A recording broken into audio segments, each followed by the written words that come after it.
नमस्कार दोस्तों, बहुत बहुत स्वागत है सभी का सिंपल टेट एंड बीपीएससी में। आज हम लोग करेंगे 6 जनवरी 2022 का प्रश्न पत्र जो कि सीटेट पेपर 1 से संबंधित है और इससे संबंधित जितने भी सीडीपी, ईवीएस और हिंदी के क्वेश्चन पेपर में है, आज हम लोग इस एक ही वीडियो में कंप्लीट करने वाले हैं।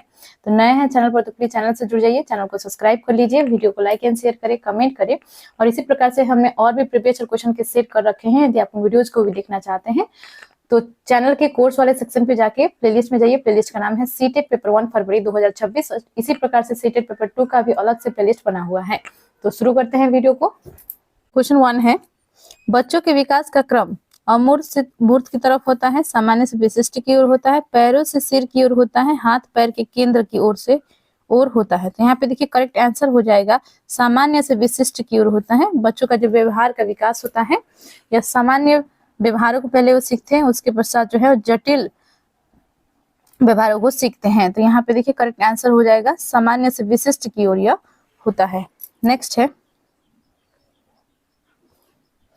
कथन ए में दिया गया है, वह बच्चे जो उच्च आय वाले परिवार से हैं उन बच्चों से अपना दिन बहुत अलग बिताते हैं जो निम्न आय वाले परिवारों से है। तो यानी कि जो अमीर बच्चे हैं वो गरीब बच्चों से उनकी दिनचर्या अलग होती है, वो अलग तरह से जीते हैं, ये कहा गया है। तो बिल्कुल सही बात है। देखा जाए तो जो गरीब बच्चे होते हैं उनके ऊपर बहुत सी जिम्मेदारी होती है, वो बहुत से कार्यों को करके और साथ में अपना शिक्षा भी ले रहे होते हैं। इतना मजबूरी होता है कि काम क्या इतना उनके ऊपर लोड रहता है कि काम के लिए उन्हें पढ़ाई भी छोड़ना रहता है, इतना तक होता है। हम बहुत सारे होटल्स में छोटू को देखते हैं, बहुत से जगह पर कारखानाओं में छोटे छोटे बच्चों को देखते हैं काम करते हुए। तो वे सभी क्या है, वे गरीब बच्चे हैं। और वहीं पे अमीर बच्चों का देखा जाए तो उनका दिनचर्या बिल्कुल ही अलग होता है उनसे। वे जो है उन्हें सभी सुविधा उपलब्ध कराया गया होता है उनके परिवार द्वारा, और पढ़ना लिखना, खेलकूद करना और अच्छे पौष्टिक तत्व उनके लिए पर्याप्त मात्रा में उपलब्ध होते हैं। ठीक है, तो बिल्कुल ही अलग होता है। तो कथन बिल्कुल सही है। तर्क दिया गया है, बचपन की संकल्पना सार्वभौमिक नहीं है तथा बचपन में बहुत विविधता है। तो बिल्कुल सही है, बचपन जो है संकल्पना जो है सार्वभौमिक नहीं होता है, सबका बचपन जो है अलग अलग होता है। बचपन में बहुत विविधताएं हैं, बचपन में जो है बहुत सी विविधताएं होती है। तो ये भी सही है। ठीक है, तो यहाँ पे देखिए ए और आर दोनों सही है। ठीक है, लेकिन यहाँ पे सही व्याख्या नहीं कर रहा है आर का, तो करेक्ट आंसर यहाँ पे हो जाएगा ए आर दोनों सही है, लेकिन आर सही व्याख्या नहीं है ए की। नेक्स्ट है क्वेश्चन 3, एक बच्चा पहले अपने हाथ से बॉल जैसी बड़ी चीजों को पकड़ना सीखता है, उसके बाद चिमटी पकड़ का इस्तेमाल करके एक मोटर उठाना सीखता है। यह उदाहरण विकास के किस सिद्धांत को दर्शाता है? तो यहाँ पे देखिए आपके ऑप्शंस हैं, शीर्षगामी, समीप दूराभिमुख, साम्य धारण, संरक्षण। तो करेक्ट आंसर यहाँ पे हो जाएगा आपका समीप दूराभिमुख। ठीक है, इसमें जो है बच्चे जो है पहले सबसे पहले अपने हाथ से कार्य को करते हैं और उसके बाद से उंगलियों के कार्य जो है बाद में वो सीखते हैं, जैसे कि लिखना हुआ या छोटे छोटे काम जैसे कि सुई में धागा डालना हुआ या अन्य कोई छोटे छोटे काम है जिसे हम लोग फाइन मोटर स्किल भी कहते हैं। उसमें जो है सूक्ष्म गति कौशल के कार्य वे करते हैं, बाद में करते हैं। ठीक है, पहले जो है वो क्या करते हैं, ग्रॉस मोटर स्किल के कार्य करते हैं। तो यहाँ पे देखिए ऑप्शन सेकंड करेक्ट हो जाएगा। नेक्स्ट क्वेश्चन की ओर बढ़ते हैं। क्वेश्चन 4 है, क्वेश्चन 4 है, कथन में दिया गया है, बच्चे अपने समाज के बारे में जानकारी, कौशल, मूल्य, रीतियां केवल अभिभावकों से ही सीखते हैं। नहीं, केवल अभिभावक से नहीं सीखते, केवल नेगेटिव वर्ड होती है। ठीक है, बच्चे जो हैं अपने समाज के बारे में, समाज के विभिन्न सदस्यों के द्वारा सीखते हैं, समाज में रहकर सीखते हैं, समाज के व्यवहारों को सीखते हैं और वास्तविक रूप से जो है वो समाज के बीच रहकर समाज में आस पड़ोस के लोगों से सीखते हैं, समाज के जो विभिन्न लोग हैं उनसे सीखते हैं। ठीक है, और अभिभावक से भी सीखते हैं लेकिन पारिवारिक चीजों को अधिक सीखते हैं। और देखिए तर्क दिया गया है, बच्चों का समाजीकरण एक सरल व रैखिक प्रक्रिया है। तो बच्चों का समाजीकरण सरल और रैखिक प्रक्रिया है, ये नहीं होगा, रैखिक प्रक्रिया नहीं है ये। ठीक है, तो यहाँ पे देखिए करेक्ट आंसर आपका हो जाएगा, इसमें दोनों गलत दिया गया है। ठीक है, तो दोनों सही है, ये नहीं होगा, दोनों सही है, ये भी नहीं होगा, ये सही है, ये भी नहीं होगा। ऑप्शन 4 सही हो जाएगा, ए और आर दोनों गलत है। ठीक है, राइट आंसर हो जाएगा ऑप्शन 4। क्वेश्चन 5 में आते हैं, किस अवस्था में बच्चे वस्तु स्थायित्व की समझ बना लेते हैं परंतु यह नहीं समझ पाते कि क्रियाएं परिवर्तनीय हैं और उनके निर्णय चीजों की मौजूदा दिखावट पर निर्भर करते हैं? तो यहाँ पे देखिए ऑप्शन है संवेदी चालक, पूर्व संक्रियात्मक, मूर्त संक्रियात्मक, अमूर्त संक्रियात्मक। तो जीन पियाजे ने इन चारों अवस्थाओं के बारे में बताया था, जो कि संज्ञानात्मक विकास का अवस्था है। और इसमें जो है किस अवस्था में बच्चे जो है वस्तु स्थायित्व की समझ बना लेते हैं, तो ये हो जाएगा आपका संवेदी चालक अवस्था, यानी कि सेंसरी मोटर स्टेज में। ठीक है, तो करेक्ट आंसर यहाँ पे हो जाएगा ऑप्शन 1। वस्तु स्थायित्व क्या होता है कि जैसे कि आप बच्चों के सामने जो है कोई चीज छुपा लीजिए, तो उन्हें ये पता होता है कि सामान जो है आपने छुपा रखा है और वो सामान जो है मौजूद है। ऐसा नहीं कि वो सामान जो है समाप्त हो गया। जैसे कि हम लोग बच्चों को कुछ नहीं देना रहता है तो उसके सामने ही जैसे कहते हैं कि कौवा ले गया। ठीक है, तो इस प्रकार से बच्चों को जो है छल करने का प्रयास करते हैं, लेकिन वो क्या करते हैं कि वो इस चीज को समझ रहे होते हैं कि खिलौना जो है इन्हीं के पास। तो ये संवेदी चालक अवस्था में ही होता है। तो ये जो है जन्म से लेकर 2 वर्ष का समय होता है, याद रखेंगे। आगे बढ़ते हैं नेक्स्ट क्वेश्चन की ओर। क्वेश्चन 6 है, पूर्व संक्रियात्मक अवस्था के बच्चों के लिए शिक्षकों को। तो पूर्व संक्रियात्मक अवस्था यानी कि 2 से 7 वर्ष के जो बच्चे हैं उनके लिए क्या करना चाहिए, आपके ऑप्शंस देख लेते हैं। मूर्त संसाधनों व बहुत सी दृश्य श्रव्य सामग्री का प्रयोग करना चाहिए। जटिल पदानुक्रमित संबंधों को दिखाते हुए चित्रों का प्रयोग करना चाहिए। और देखिए अमूर्त समस्याओं पर काम करने के लिए कहना चाहिए। परिकल्पनात्मक सोच वाली समस्याओं को सुलझाने के मौके मुहैया कराने चाहिए। तो देखिए 2 से 7 वर्ष के जो बच्चे हैं वो बहुत छोटे बच्चे होते हैं। तो इन बच्चों के लिए जो है मूर्त संसाधन व बहुत सी दृश्य श्रव्य सामग्री का प्रयोग करना चाहिए, ताकि बच्चे जो है विभिन्न वीडियोज वगैरह को देखकर वो क्या करें कि और सामान्य ठोस वस्तुओं को देखकर छूकर उसे जो है अधिगम कर सके। ठीक है, यदि जटिल पदानुक्रमित संबंधों को दिखाते हुए चित्रों का प्रयोग करेंगे तो नहीं समझ पाएंगे। अमूर्त समस्या यानी कि काल्पनिक समस्या पर वो कार्य नहीं कर पाते हैं। अमूर्त रूप से वो सोचने में सक्षम नहीं होते हैं। ठीक है, और देखिए परिकल्पनात्मक सोच वाली समस्या को सुलझाने का मौके मुहैया करना चाहिए, ये भी नहीं होगा, ये भी गलत हो जाएगा। तो छोटे बच्चे के लिए जो है मूर्त संसाधनों का उपयोग करना और दृश्य सभ्य सामग्री का प्रयोग करके उन्हें सिखाना सबसे अच्छा माना जाता है। तो यहाँ पे देखिए करेक्ट आंसर हो जाएगा ऑप्शन 1। क्वेश्चन 6 है, निम्नलिखित में से पाठ का सही उदाहरण क्या है।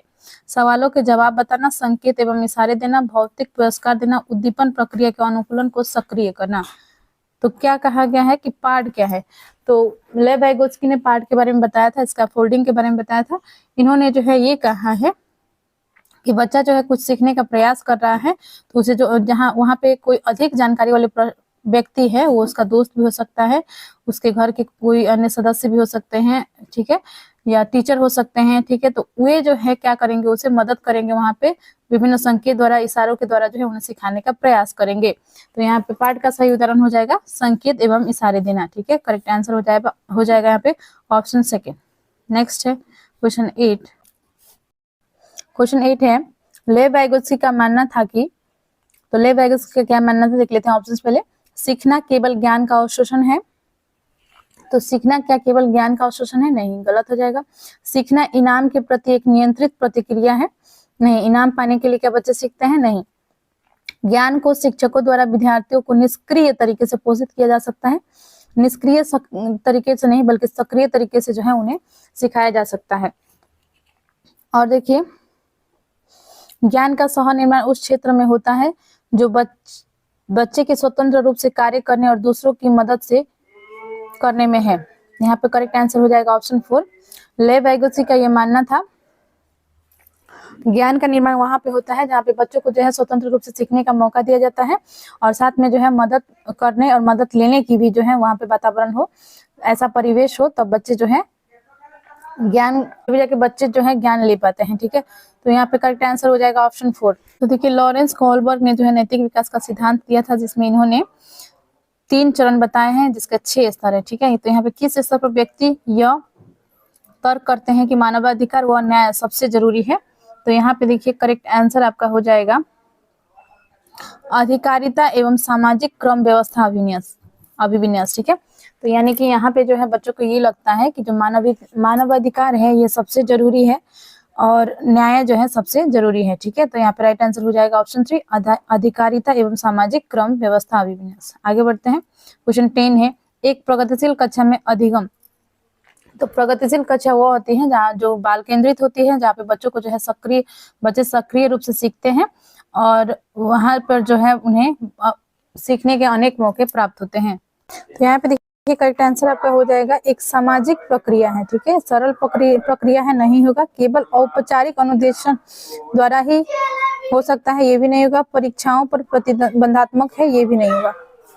यह एक सामाजिक प्रक्रिया है क्योंकि प्रगतिशील कक्षा में बच्चे जो है समूह में सीखते हैं, एक दूसरे से चर्चा करके सीखते हैं, बातचीत करके सीखते हैं और विभिन्न गतिविधियों में शामिल होते हैं और सक्रिय रूप से सीखते हैं, ठीक है, बाल केंद्रित शिक्षा होती है। तो ये एक सामाजिक प्रक्रिया है। करेक्ट आंसर यहाँ पे हो जाएगा ऑप्शन सेकेंड। क्वेश्चन 11 है, हार्वर्ड गार्डनर के अनुसार निम्नलिखित में से कौन सा कथन सही है।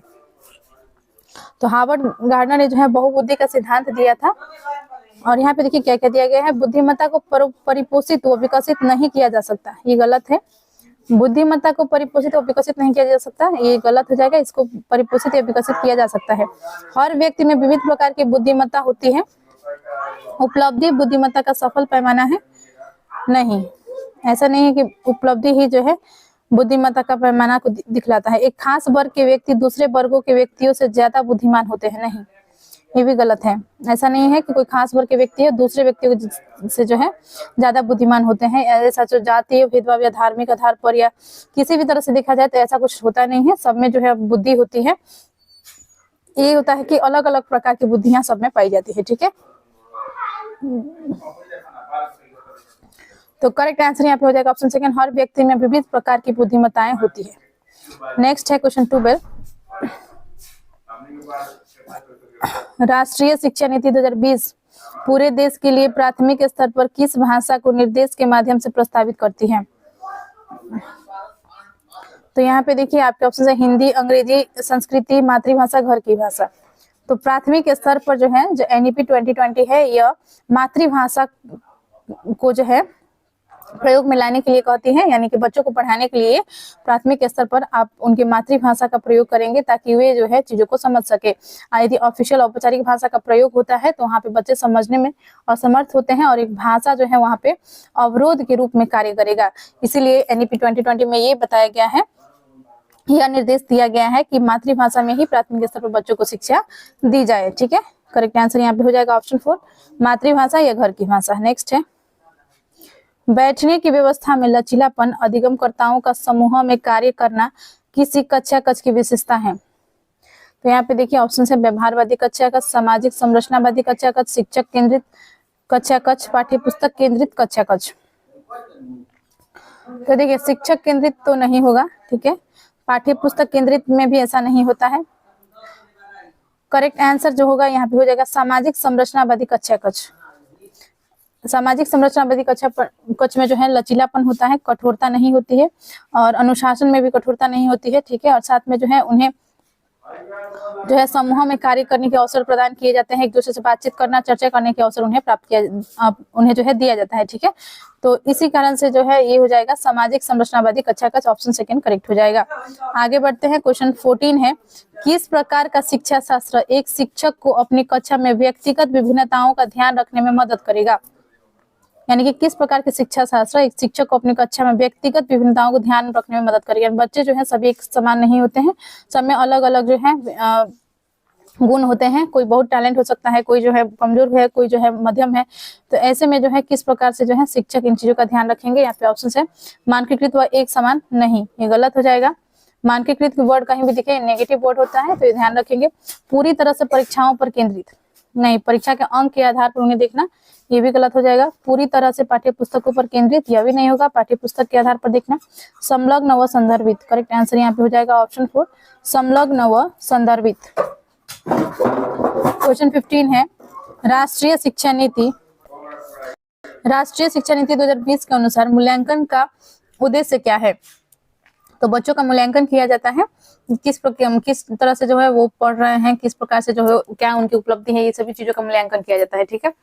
यहाँ पे देखिए इसका क्या उद्देश्य होता है, रटने की क्षमता का परीक्षण, बिल्कुल भी नहीं। रटना कहीं भी देखिए आप समझ जाइएगा नेगेटिव होता है, ठीक है।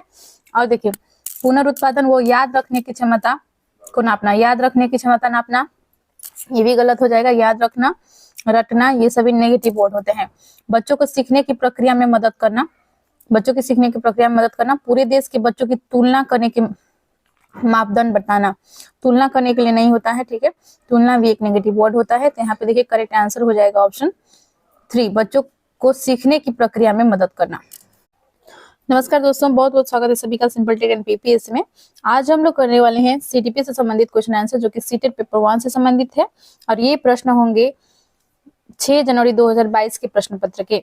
और इससे पहले हमने एक वीडियो सीटीपी का ऑलरेडी अपलोड कर दिया है, और इसी प्रकार से हमने और भी प्रीवियस क्वेश्चन के सेट कर रखा है, प्रैक्टिस सेट। यदि आप उन्हें देखना चाहते हैं तो चैनल के कोर्स वाले सेक्शन पे जाइए, वहां पे प्लेलिस्ट बना हुआ है सीटेट पेपर 1 फरवरी 2026। उसी प्लेलिस्ट में जाकर वीडियोस को देख सकते हैं। तो शुरू करते हैं वीडियो को। क्वेश्चन 16 से आज करेंगे। नए हैं चैनल पर तो प्लीज चैनल को सब्सक्राइब कर लीजिएगा। तो देखिए प्रश्न है, समावेशन का क्या अर्थ है? आपके ऑप्शन है सभी विद्यार्थियों का उनकी सामाजिक पहचान के निरपेक्ष होकर अपनाना, अनुचित प्रयास और अलगाव पैदा करने वाली बाधाओं को अनदेखा करना, भेदभाव को बढ़ावा देना, मतभेदों को प्रति असहिष्णुता रखना, भागीदारी व जुड़ाव के असमान अवसर। तो यहाँ पे देखिए करेक्ट आंसर जो हो जाएगा वो हो जाएगा ऑप्शन 1। समावेशन का ये अर्थ होता है कि सभी विद्यार्थियों को उनकी सामाजिक पहचान से निरपेक्ष होकर अपनाना, यानी कि उनकी क्या सामाजिक पहचान है, उनकी क्या आर्थिक स्थिति है, उनकी समाज में किस प्रकार से उनको जो है देखा जाता है, वे हो सकता है हास्य समाज से आते हो, ठीक है। तो ये सभी चीजों को ना देखते हुए, इन सभी चीजों को अनदेखा करते हुए सभी को शामिल करना ही समावेशन होता है। तो यहाँ पे करेक्ट आंसर हो जाएगा ऑप्शन 1। नेक्स्ट है, विविध सांस्कृतिक पृष्ठभूमि के विद्यार्थियों को सफलतापूर्वक सम्मिलित करने के लिए शिक्षक को निम्नलिखित में से किससे बचना चाहिए? विविध सांस्कृतिक पृष्ठभूमि के विद्यार्थियों को सफलतापूर्वक सम्मिलित करने के लिए शिक्षक को निम्नलिखित में से किससे बचना चाहिए? यानी कि विभिन्न संस्कृति को अपनाने वाले जो है बच्चे होते हैं, तो उन्हें जो है एक साथ शिक्षा देना, इसके लिए जो है किन चीजों से बचना चाहिए ताकि किसी प्रकार के भेदभाव और असमानता नहीं हो पाए। तो यहाँ पे देखिए ऑप्शन है, हर विद्यार्थियों को पहचानने और उसका सम्मान करें, प्रभुत्वशाली समूहों के अनुभवों को प्राथमिकता दे होना चाहिए था यहाँ पे, ठीक है। शिक्षण की सामग्री में विविधता शामिल करें, कक्षा में सांस्कृतिक संवेदनशीलता का अभ्यास करें। तो देखिए यहाँ पे करेक्ट आंसर जो हो जाएगा वो हो जाएगा ऑप्शन 2, ठीक है। क्योंकि बचना चाहिए कहा है, यानी कि किन चीजों से बचना चाहिए ताकि किसी प्रकार का भेदभाव नहीं हो, तो ये हो जाएगा आपका ऑप्शन 2, प्रभुत्वशाली समूह के अनुभवों को प्राथमिकता देने से बचना चाहिए, ठीक है। सभी वर्गों को समान रूप से देखना और सभी को समान अवसर उपलब्ध कराना, ये एक शिक्षक की जिम्मेदारी है। तो इन चीजों से उन्हें बचना चाहिए। तो करेक्ट आंसर यहाँ पे हो जाएगा ऑप्शन 2। नेक्स्ट है क्वेश्चन 18, डिस्लेक्सिया मुख्य रूप से किस कठिनाई से जुड़ा हुआ है? तो डिस्लेक्सिया एक पठन विकार है, पढ़ने से संबंधित जुड़ा हुआ है, ठीक है। तो याद रखेंगे, इसमें क्या होता है कि बच्चा जो है शब्दों को उल्टा पढ़ते हैं, एक सेंटेंस को पूरा तरह से पढ़ने में वो उन्हें कठिनाई आती है। तो ये जो है पढ़ने से संबंधित विकार है। और वहीं पे यदि डिस्ग्राफिया दिया गया हो, डिस्ग्राफिया, तो ये जो है लिखने से संबंधित विकार है, बच्चों को जो है लिखने में वहां पे दिक्कत आती है, ठीक है। तो करेक्ट आंसर यहाँ पे हो जाएगा ऑप्शन 1, पढ़ना। नेक्स्ट है क्वेश्चन 19, निम्नलिखित में से कौन सा अभ्यास अधिगम अक्षमता वाले विद्यार्थियों का समावेशन सुनिश्चित करने में प्रभावी होगा?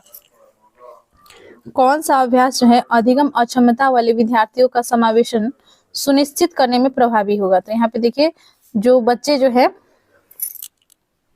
यहाँ पे देखिए अभिव्यक्ति के लिए केवल निश्चित विधा को अनुमति दे, केवल निश्चित विधा को अनुमति दे, ये नहीं होगा, ठीक है।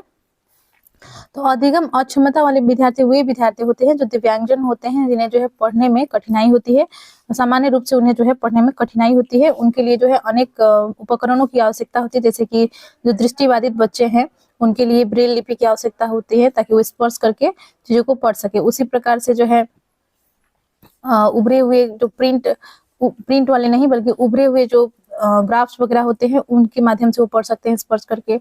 और उसी प्रकार से जो श्रवण बाधित बच्चे होते हैं जिन्हें सुनने में परेशानी होती है, उनके लिए कुछ ऑडियोज को न सुनाकर बल्कि वीडियोज को दिखाना, ताकि वीडियो को देखकर वो विजुअल को देखकर चीजों को समझ सके, ठीक है, जो कि सांकेतिक भाषा में उसे बताया जा रहा हो, ठीक है। तो ये भी हो सकता है। इस प्रकार के बच्चों के लिए जो है समावेशन सुनिश्चित करने में क्या प्रभावी होगा? यानी कि इस प्रकार के बच्चों को समावेशन करना यानी कि समावेशी शिक्षा कहलाता है। तो इसके लिए क्या सही रहेगा? तो यहाँ पे देखिए अभिव्यक्ति के लिए केवल निश्चित विधा को की अनुमति दे, तो ये गलत हो जाएगा। विफलता का आरोपण क्षमता की कमी को माने नहीं, वे इसका लिए विफलता है, इसका जो है उनमें क्षमता की कमी है, ये कारण है नहीं। बहुत लंबे और बारंबार दत्त कार्य दे, नहीं, उन्हें परेशान नहीं करना है, बहुत सारे कार्य देकर सूचना प्राप्त करने के लिए कई विकल्प प्रदान करें, तो बिल्कुल सही है। जैसे कि मैंने आपको बताया कि उनको जो है जो दृष्टिबाधित बच्चे हैं उनके लिए ब्रेल लिपि का उपलब्ध करा देना, श्रवण बाधित बच्चों के लिए जो है वीडियोज दिखाना, ठीक है। तो ये सभी जो है क्या होंगे, अनेक विकल्प हो जाएंगे उनके लिए, इससे जो है उस सूचना को प्राप्त कर पाएंगे। तो ऑप्शन 4 यहाँ पे राइट हो जाएगा। नेक्स्ट है प्रतिभावान विद्यार्थी जानकारी को जल्दी और सही तरीके से अवशोषित करते हैं, अपने आयु स्तर से नीचे के प्रश्नों को हल करने में असमर्थ होते हैं, सरल और आसान कार्यों को चुनने की प्रवृत्ति रखते हैं, में मूल बातों की सहज समझ का अभाव होता है। तो जो प्रतिभावान विद्यार्थी होते हैं वो और ही टैलेंटेड होते हैं और चुनौतियों का सामना करने में उन्हें अधिक जो है उन्हें अच्छा लगता है, ठीक है। तो यहाँ पे देखिए ये दिया गया है कि जानकारी को जल्दी और सही तरीके से अवशोषित करते हैं, बिल्कुल सही है। वे जो है जानकारी को जल्दी से ग्रहण कर लेते हैं और सही तरीके से जो है उसको अवशोषित करते हैं। अपने आयु स्तर के नीचे के प्रश्नों को हल करने में असमर्थ होते हैं, बिल्कुल भी नहीं, वो तो यूं ही कर देंगे ऐसे प्रश्नों को। सरल और आसान कार्य को चुनने के नहीं बल्कि डिफिकल्ट कार्यों को, चुनौतियों का सामना करने के लिए जो है वो जाने जाते हैं। में मूल बातों की सहज समझ का अभाव होता है, नहीं, उनका समझ बहुत अच्छा होता है, बेहतर होता है। तो करेक्ट आंसर यहाँ पे ऑप्शन 1 होगा। नेक्स्ट है एक शिक्षक को अपने विद्यार्थियों को किसी प्रश्न का उत्तर देने के लिए सहज अनुमान लगाने के लिए डैश करना चाहिए। तो विद्यार्थियों का प्रश्न का उत्तर देने के लिए, तो बच्चा जो है प्रश्नों का उत्तर देते समय वो अनुमान लगाने का प्रयास कर रहा है, तो इसको जो है शिक्षक को क्या करना चाहिए, प्रोत्साहित करना चाहिए, ठीक है। अनदेखा नहीं करना चाहिए, दंडित नहीं करना चाहिए, अवरुद्ध नहीं करना चाहिए। इससे क्या होगा कि मोटिवेट हो जाएगा और प्रश्नों का उत्तर देने का प्रयास भी करना बंद कर देगा, ठीक है। बल्कि वे जो है यदि प्रयास कर रहा है तो उसे जो है प्रोत्साहित करना चाहिए और उसमें कुछ संकेत देना चाहिए, इशारे करना चाहिए, ताकि वे जो है उत्तर तक पहुंच सके, ठीक है। तो राइट आंसर यहाँ पे हो जाएगा ऑप्शन 1। नेक्स्ट है क्वेश्चन 22। विद्यार्थियों को हाल ही में सीखे गए संप्रत्यय पर विस्तारण में मदद करते समय निम्नलिखित में से किससे बचना चाहिए, ठीक है। यहाँ पे देखिए नेगेटिव आपको खोजना होगा, कभी भी आपको बचना देखिए नहीं दिखे तो इसमें जो नेगेटिव वर्ड को ही आप खोजिएगा, वही करेक्ट होता है। यहाँ पे देखिए विभिन्न उप संप्रत्ययों के बीच संबंधों को क्रियान्वित करना, तो ये नहीं होगा, ठीक है। संप्रत्यय को उदाहरण और गैर उदाहरण बनाना, गैर उदाहरण भी पॉजिटिव ही होता है तो ये नेगेटिव नहीं होगा, ये भी सही है, ठीक है यहाँ पे। और देखिए अधिग्रहित जानकारी को नई समस्या पर लागू करना, ये भी नहीं होगा। बोर्ड पर लिखना और विद्यार्थियों से इसे बिना समझे नकल करने के लिए कहना, ये हो जाएगा, ठीक है, नेगेटिव। इनसे जो है शिक्षक को बचना चाहिए। तो करेक्ट आंसर यहाँ पे हो जाएगा ऑप्शन 4। क्वेश्चन 23 है किस तरह के पाठ्यक्रम को लागू करके विद्यार्थियों की विफलता को कम किया जा सकता है, जो उनके सामाजिक संदर्भ से जुड़ा हो, जो अत्यधिक चुनौतीपूर्ण और जटिल हो। तो क्या अत्यधिक चुनौतीपूर्ण और जटिल चीजों को सिखाकर जो है बच्चों का जो विफलता है उसे कम किया जाता है, उन्हें सफल बनाया जा सकता है, नहीं, गलत हो जाएगा। जो उनके दैनिक जीवन के लिए अप्रासंगिक हो, नहीं, बल्कि वास्तविक जीवन से जोड़कर जो है उन्हें शिक्षा देनी है, उनकी दैनिक जीवन से जो चीज जुड़ा हुआ है उनसे संबंधित उन्हें अध्ययन कराना है, ताकि वे जो है जो भी उनके पास पूर्व ज्ञान है उसे जोड़कर आगे जो है अधिगम कर सके। जो अमूर्त से सरल की ओर बढ़ता है, अमूर्त से सरल की ओर नहीं बल्कि सरल से जटिल की ओर या सरल से अमूर्त की ओर बढ़ता है, ठीक है, ये भी गलत है। करेक्ट आंसर यहाँ पे हो जाएगा आपका ऑप्शन 1। जो उनके सामाजिक संदर्भ से जुड़ा है, जो भी वो समाज से देख रहे हैं, सीख रहे हैं, उन चीजों का उनके पास नॉलेज है और उन चीजों से जोड़कर पढ़ाया जाता है तो बच्चे आसानी से सीख पाते हैं। तो ऑप्शन 1 यहाँ पे राइट हो जाएगा। नेक्स्ट है सार्थक सीखने के लिए निम्न में से क्या महत्वपूर्ण है। यहाँ पे देखिए कक्षा में प्रतिस्पर्धा संस्कृति का विकास करना, तो सार्थक सीखने के लिए क्या प्रतिस्पर्धा होना जरूरी है, बच्चों के बीच में जो है कंपटीशन कराना जरूरी है, बिल्कुल भी नहीं, गलत हो जाएगा। और देखिए बच्चों के विचारों और अनुभवों को जगह देना, बच्चे क्या सोचते हैं, बच्चे क्या किसी चीज के प्रति प्रतिक्रिया दे रहे हैं, क्या उनका राय है, ठीक है, और साथ में उनका जो भी अनुभव रहा है उनको जो है जगह दिया जाता है, तो ये जो है सार्थक सीखना यहाँ पे हो जाएगा। जानकारी को पृथक खंडों में प्रस्तुत करना, ये नहीं होगा। ऐसे उदाहरण देना जो विद्यार्थियों के सामाजिक संदर्भ से संबंधित नहीं है, तो ये तो नेगेटिव हो गया, ठीक है। करेक्ट आंसर यहाँ पे हो जाएगा ऑप्शन 2। आगे बढ़ते हैं, क्वेश्चन 25 देख लेते हैं। विद्यार्थियों को नए संप्रत्यय पढ़ाते समय शिक्षक को निम्नलिखित में से किससे बचना चाहिए। तो किससे बचना चाहिए, यहाँ पे देखिए ऑप्शन है, उन्हें दिए गए उदाहरणों के में से सामान्य गुण खोजने के लिए कहें, बचना चाहिए, इनकी नेगेटिव आपको खोजना है। ठीक है, तो यहाँ पे देखिए ये कहा गया है कि उन्हें दिए गए उदाहरणों में से सामान्य गुण खोजने के लिए कहें, तो इससे उनका क्या होगा, संप्रत्यय के प्रति जो है और समझ बनेगी, तो ये यहाँ पे नहीं होगा। ठीक है, उस संप्रत्यय से संबंधित गैर उदाहरण प्रस्तुत करना, गैर उदाहरण नेगेटिव नहीं होता है, ध्यान रखेंगे, ये कंफ्यूज करने के लिए आपको दिया गया है। ठीक है, तो ये भी यहाँ पे नहीं होगा। पहले जटिल अवधारणाओं को प्रस्तुत करें, फिर सरल की ओर बढ़े। सरल से जटिल होता है, कभी ये भी ये ध्यान रखेंगे, जटिल से सरल की ओर नहीं बढ़ना रहता है। तो ये भी ये जो है यहाँ पे सही हो जाएगा। नई जानकारी को पिछले ज्ञान से जोड़ना, ये सही होता है, लेकिन यहाँ पे गलत है। तो यहाँ पे देखिए, क्योंकि किससे बचना चाहिए, तो इससे बचना चाहिए टीचर को, यानी कि पहले जो है जटिल अवधारणाओं को प्रस्तुत करें और फिर सरल की ओर बढ़े, इस चीज से बचना चाहिए, बल्कि पहले जो है सरल अवधारणाओं को समझाकर उसके पश्चात जो है आप जटिल की ओर बढ़ते हैं, तो बच्चे अच्छे से समझ पाते हैं और सीख पाते हैं। तो ऑप्शन 3 यहाँ पे राइट है। नेक्स्ट है क्वेश्चन 26। विशिष्ट जानकारी के स्मरण पर आधारित प्रश्न का उत्तर देने के बाद एक विद्यार्थी इस बात पर विचार कर रहा है कि इस कार्य में किन संकेतों ने उसकी मदद की। ऐसा करने से विद्यार्थी का डैश विकास कर रहा है। यहाँ पे देखिए किसी जानकारी के स्मरण पर आधारित प्रश्न, यानी कि उसको वो याद था, ठीक है, उसने जो है उस प्रश्न का उत्तर देने के पश्चात जो है वो क्या कर रहा है, विचार कर रहा है कि मैंने किस प्रकार से जो है इसका उत्तर दिया, इस कार्य में किन संकेतों ने उसकी मदद की, यानी किस प्रकार से जो है किन संकेतों ने उसका मदद किया इसका उत्तर देने के लिए। तो ये जो है ऐसा करने से विद्यार्थी का डैश का विकास कर रहा है। तो किसका विकास कर रहा है, तो यहाँ पे देखिए निलंबित नकल, क्या वो नकल करके बता रहा है, नहीं, बल्कि वे जो है संकेतों के द्वारा समझकर वहां पे उत्तर को देने में सक्षम हुआ है। तो वो ये विचार कर रहा है, तो कैसे मैंने जो है इसे संकेतों के माध्यम से कैसे मैंने जो है इसे इस प्रश्न का उत्तर दे दिया, इसको जो है वो विचार कर रहा है। अहम केंद्रित ये भी नहीं होगा। अधिसंज्ञान बिल्कुल सही हो जाएगा। अति औचित्य ये भी नहीं होगा। तो करेक्ट आंसर यहाँ पे हो जाएगा ऑप्शन 3 अधिसंज्ञान। ठीक है, अधिसंज्ञान का जो है वो विकास कर रहा है ऐसे करके, तो ऑप्शन 3 राइट हो जाएगा। चैनल को अभी तक आपने सब्सक्राइब नहीं किया है तो प्लीज चैनल को सब्सक्राइब कर लीजिएगा, और साथ में हमने जो है जो प्लेलिस्ट बताया है उस प्लेलिस्ट को भी विजिट करें, जहाँ पे प्रीवियस क्वेश्चन की इसी प्रकार से हमने सेट को कर रखा है, जो कि आपकी परीक्षा के दृष्टिकोण से बहुत ही इंपॉर्टेंट होने वाली है। आते हैं क्वेश्चन पर। लक्ष्य प्राप्त करने के चरण दर चरण निर्देश को डैश कहा जाता है। तो लक्ष्य प्राप्त करने के चरण दर चरण निर्देश को क्या कहा जाता है? कलन विधि, स्वतः शोध प्रणाली, साधन, लक्ष्य विश्लेषण, स्मृति सहायक विधि। तो करेक्ट आंसर यहाँ पे हो जाएगा साधन लक्ष्य विश्लेषण। ठीक है, यानी कि चरण दर चरण जो है निर्देश को, लक्ष्य प्राप्त करने के चरण दर चरण के निर्देश को क्या कहा जाता है? साधन लक्ष्य विश्लेषण। क्वेश्चन 28 है, विद्यार्थियों के बीच भ्रांतियां उनके बारे में क्या बतलाती हैं? अत्यंत गलत और तर्कहीन सोच प्रक्रिया, नहीं। उच्च क्रम की भावनात्मक और बौद्धिक क्षमताएं, नहीं।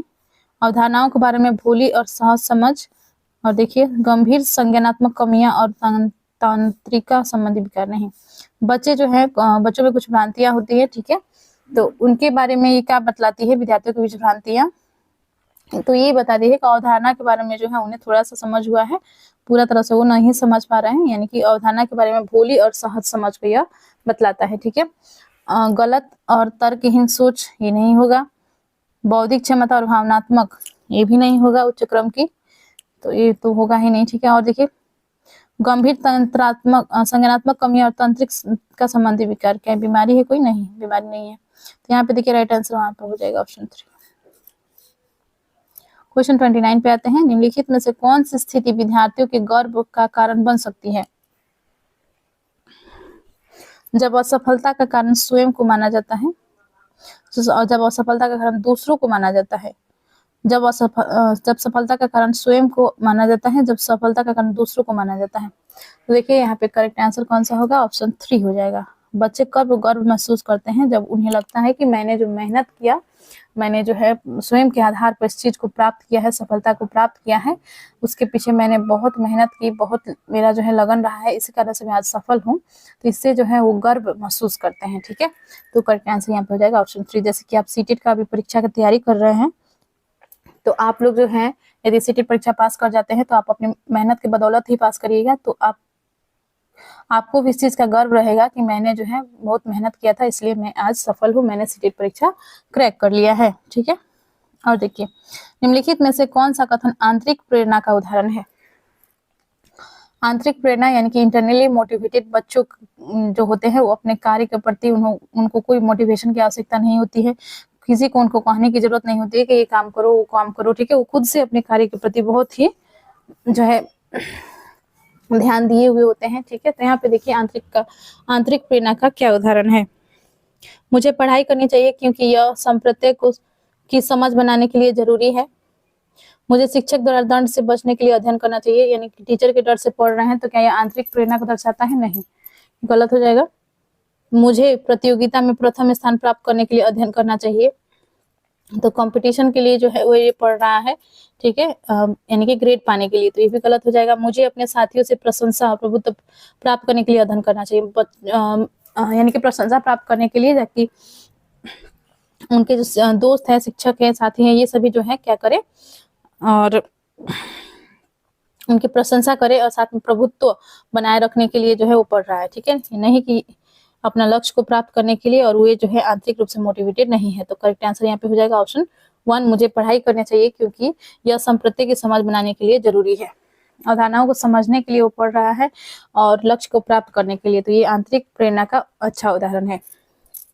आज हम लोग करने वाले हैं पर्यावरण अध्ययन यानी कि ईवीएस से संबंधित क्वेश्चन आंसर। क्वेश्चन 61 से आपके पर्यावरण अध्ययन के क्वेश्चन स्टार्ट होते हैं आपके क्वेश्चन पेपर में, तो शुरू करते हैं।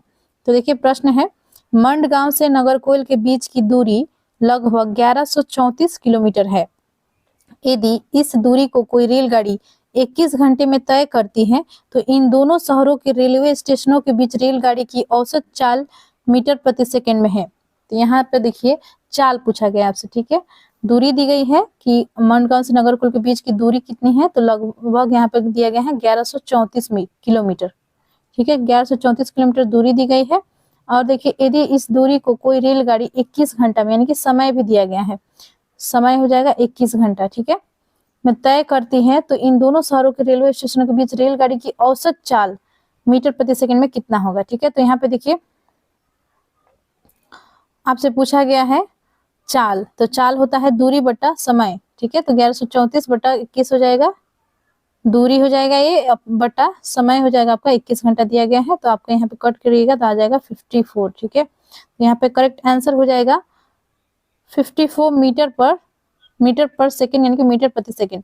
तो करेक्ट आंसर यहाँ पे हो जाएगा ऑप्शन 4, 54 मीटर प्रति सेकेंड करेक्ट आंसर यहाँ पे हो जाएगा। नेक्स्ट है क्वेश्चन 62। कोई छात्र ए पर है और बी पर पहुंचना चाहता है, इसके लिए वह पहले ओ पर जाता है और ए के ठीक उत्तर में 90 मीटर दूरी पर है और फिर वह ओ से बी पर ठीक पश्चिम दिशा में 120 मीटर दूरी तय करने पहुंचता है। ए की बी से कम दूरी और बी के सापेक्ष ए की दिशा क्रमशः क्या है। तो दूरी पता करना है प्लस में आपको दिशा पता करना है, तो डायरेक्शंस का ये क्वेश्चन है। ठीक है, तो यहाँ पे देखिए कोई छात्र ए पर है, यानी कि यहाँ पे जो है देखिए आप मान लीजिए पॉइंट ए है, ठीक है, ए पर है और इसके लिए वह पहले ओ पर जाता है जो ए से ठीक उत्तर में 90 मीटर दूरी पर है। तो ए का उत्तर हो जाएगा ये वाला। ठीक है, यहाँ पे ओ है और कितनी मीटर दूरी पर है, 90 मीटर दूरी पर है। ठीक है, तो ये 90 मीटर हो जाएगा। और देखिए फिर वो ओ से बी पर ठीक पश्चिम दिशा में, तो यहाँ पे देखिए इस तरफ जाएगा पश्चिम दिशा में। ठीक है, तो पश्चिम दिशा में 120 मीटर दूरी तय करने पर पहुंचता है, यानी कि बी तक जो है कब पहुंच रहा है, 120 मीटर जब दूरी तय कर लेगा यहाँ पे तब जाके वो बी तक पहुंच जाएगा। ठीक है, तो यहाँ पे देखिए ये पूछा गया है ए की बी से कम दूरी और बी के सापेक्ष ए की दिशा क्रमशः क्या है। तो ए की बी से कम दूरी कितना होगा, इसको आपको निकालना पड़ेगा। ये वाला जो दूरी है इसको आपको निकालना होगा। तो यहाँ पे देखिए 90 डिग्री है, ये जो है परपेंडिकुलर हो जाएगा, ये बेस हो जाएगा और ये जो है हाइपोटेनियस हो जाएगा। तो हाइपोटेनियस का फॉर्मूला होता है √p² + b²। ठीक है, तो √p² + b² कीजिएगा तो p² हो जाएगा आपका 90 का स्क्वायर और प्लस में 120 का स्क्वायर। ठीक है, h equals to root under P square plus B square. तो p में आपका था 90 का स्क्वायर प्लस 120 का होल स्क्वायर और अंडर रूट। तो यहाँ पे रूट में आपका आ जाएगा 8100 प्लस 120 का स्क्वायर कर देगा 14,400 आ जाएगा। ठीक है, तो यहाँ पे दोनों को आप ऐड करते हैं तो आपका आ जाएगा 22,500। तो 225 किसका स्क्वायर रूट है, ये 15 का है। ठीक है, तो यहाँ पे आपका हो जाएगा 15 और 15 इसका रूट से कट जाएगा। ठीक है, 15 का आपका 150 का यहाँ पे होल स्क्वायर हो जाएगा, 150 का होल स्क्वायर और रूट अंडर आ जाएगा, तो रूट कट जाएगा इससे, तो यहाँ पे हो जाएगा आपका 150। तो करेक्ट आंसर जो है यहाँ पे आ रहा है आपके 150 मीटर। और देखिए यहाँ पे ये कहा गया है कि बी के सापेक्ष ए की दिशा क्रमशः क्या है। तो बी यहाँ पे था, ठीक है, बी यहाँ पे था आपका और ए कुछ यहाँ ए इस प्रकार से था यहाँ पे। तो बी का दिशा देखा जाए तो ये कौन सा दिशा हो जाएगा, ये पूरब हो जाएगा और नीचे की तरफ देखा जाए तो दक्षिण हो जाएगा। तो दक्षिण पूर्व दिशा में ए है। ठीक है, तो यहाँ पे राइट आंसर हो जाएगा 150 मीटर दक्षिण पूर्व। ऑप्शन 3 में दिया गया है, ऑप्शन 3 राइट हो जाएगा। नेक्स्ट है क्वेश्चन 63। निम्नलिखित में से स्लॉथ के बारे में सही कथन चुनिए। तो यहाँ पे देखिए स्लॉथ लगभग 40 वर्ष जीते हैं और दिन के लगभग 17 घंटे वृक्षों की शाखाओं पर उल्टे सिर लटकाकर मस्ती से सोते हैं। बिल्कुल सही है। स्लॉथ जो है इनका जो उम्र होती है लगभग 40 वर्ष तक की होती है और ये जो है 17 घंटे जो है वृक्षों के शाखाओं पर उल्टे सिर लटकाकर मस्ती से सोते हैं। तो ये बिल्कुल सही दिया गया है। और देखिए क्या है यहाँ पे, स्लॉथ लगभग 10 वर्ष जीते हैं और 20 घंटे सोते हैं, ये गलत हो जाएगा। 17 वर्ष जीते हैं, नहीं, स्लॉथ लगभग 40 वर्ष जीते हैं लेकिन 20 घंटा वृक्ष पे सोते हैं दिया गया है, ये भी गलत हो जाएगा। 17 घंटे सोते हैं और 20 माफ कीजिएगा 40 वर्ष जो है ये जीते हैं। ठीक है, तो याद रखेंगे करेक्ट आंसर इसका हो जाएगा यहाँ पे ऑप्शन 1। नेक्स्ट है क्वेश्चन 64। सर्दियों में ऊनी वस्त्र हमें गर्म रखते हैं, ऊन के उष्मारोधी होने का कारण है। तो ऊनी वस्त्र जो है हमें गर्म रखते हैं, जैसा कि अभी ठंडा का दिन है तो आप ऊनी वस्त्र जरूर यूज कर रहे होंगे, ऊनी वस्त्र को पहन रहे होंगे। ठीक है, तो यहाँ पे ये कहा गया है कि ये जो है उष्मारोधी होने का क्या कारण है, यानी कि उष्मा को जो है बाहर नहीं जाने देता है और ठंड से हमें बचाता है, इसलिए तो हम लोग ऊनी कपड़े पहनते हैं, है ना।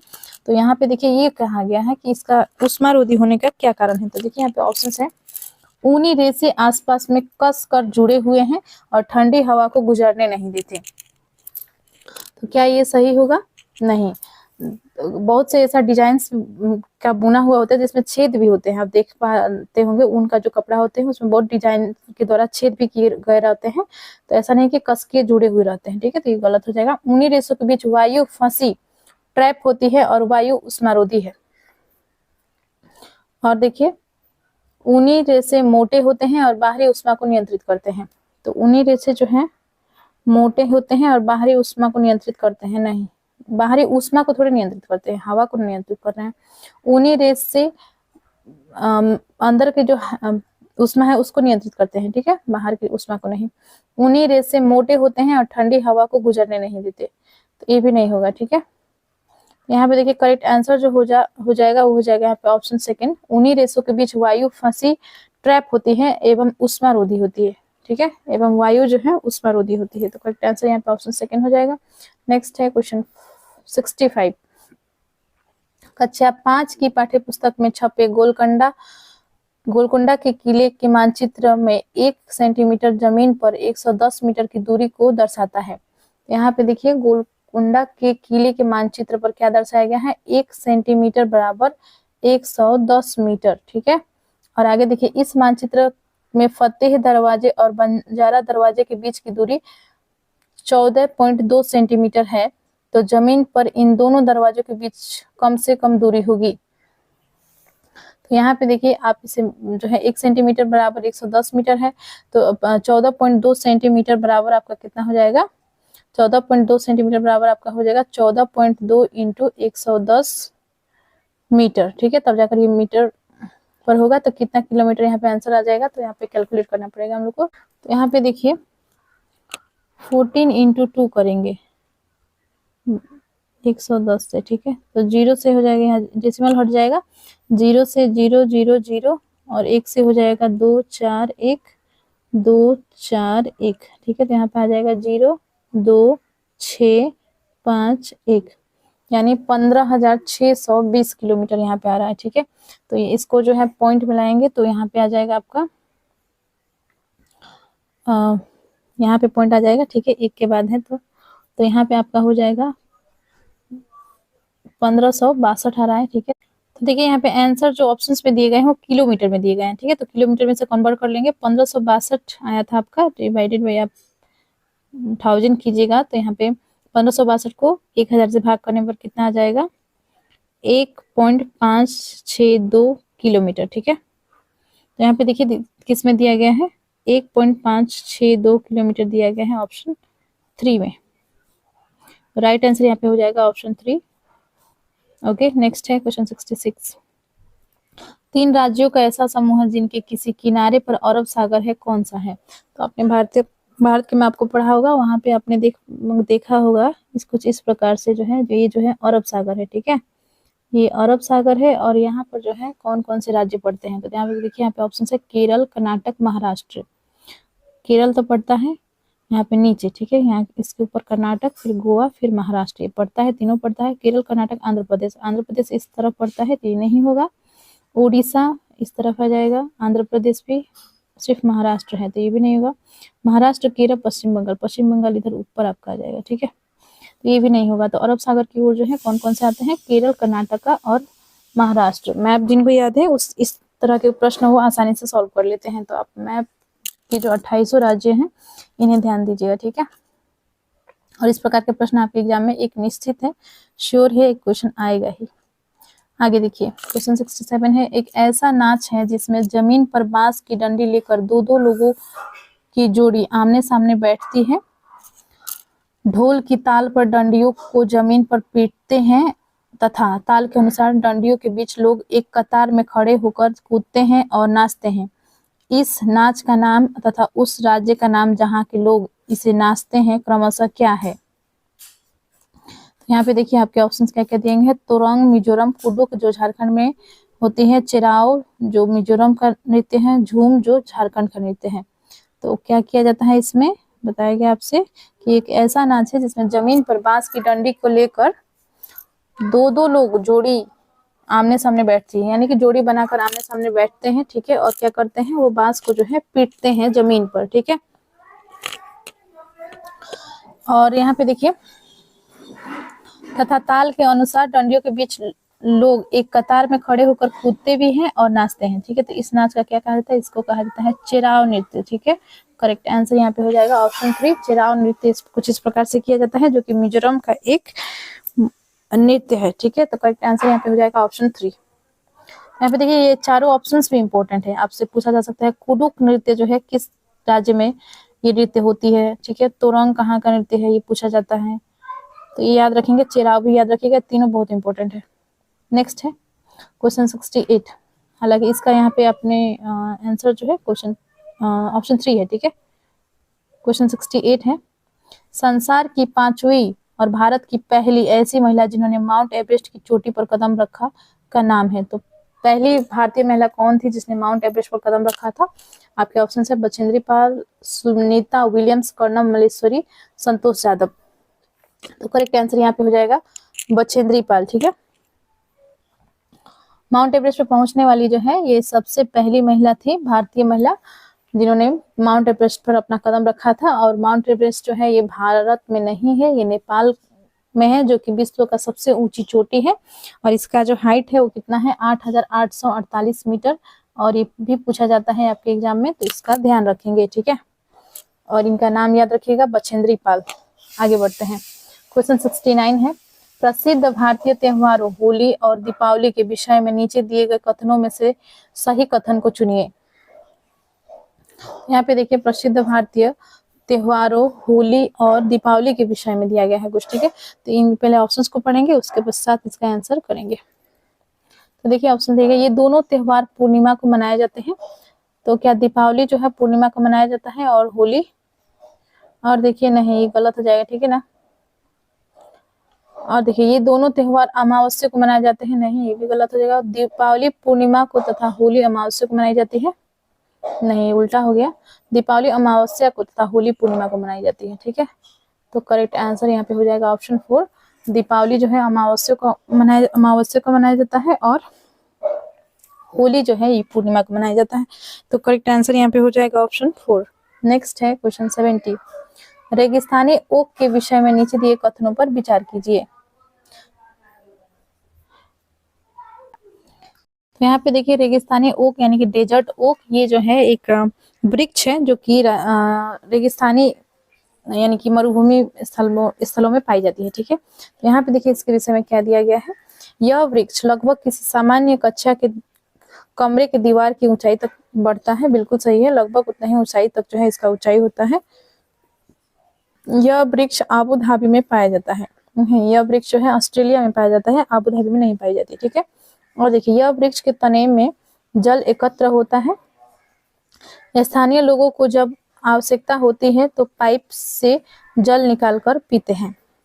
बिल्कुल सही है, तो आप जो है परेशान नहीं होंगे। कुछ इसी प्रकार का जो है ये वृक्ष है और इसमें से जो है इसके जो है वृक्ष के तने में जो है इसमें जल एकत्रित होता है और वहाँ के लोग, आप जानते हैं रेगिस्तानी एरिया में जो है वहाँ पे पानी की कमी होती है, तो वहाँ के स्थानीय लोग क्या करते हैं, जब पानी की कमी होती है तो उसमें अंदर पाइप लगाकर जल निकाल कर पीते हैं। ठीक है, तो ये भी सही है। और देखिए इस वृक्ष की जड़ें वृक्ष की ऊंचाई लगभग 30 गुनी गहराई तक नीचे जमीन में भीतर जाती है जब तक जल तक न पहुंच जाए। यानी इसकी वृक्ष की जो जड़ें हैं, ठीक है, वो जो है अंदर गहराई तक पहुंच जाती है। ठीक है, बहुत गहरा ये जाती है और जहां तक कि पानी नहीं मिल जाए। डेजर्ट एरिया में जल्दी पानी मिलेगा नहीं और एकदम नीचे तक जो है इसका पानी ढूंढते ढूंढते बहुत नीचे तक इसकी जड़ें चली जाती है। ठीक है, तो बहुत ही लंबे लंबे इसके जो है जड़ होते हैं। ठीक है, तो याद रखेंगे। ठीक है,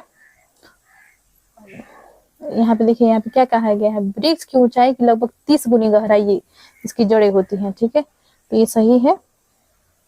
और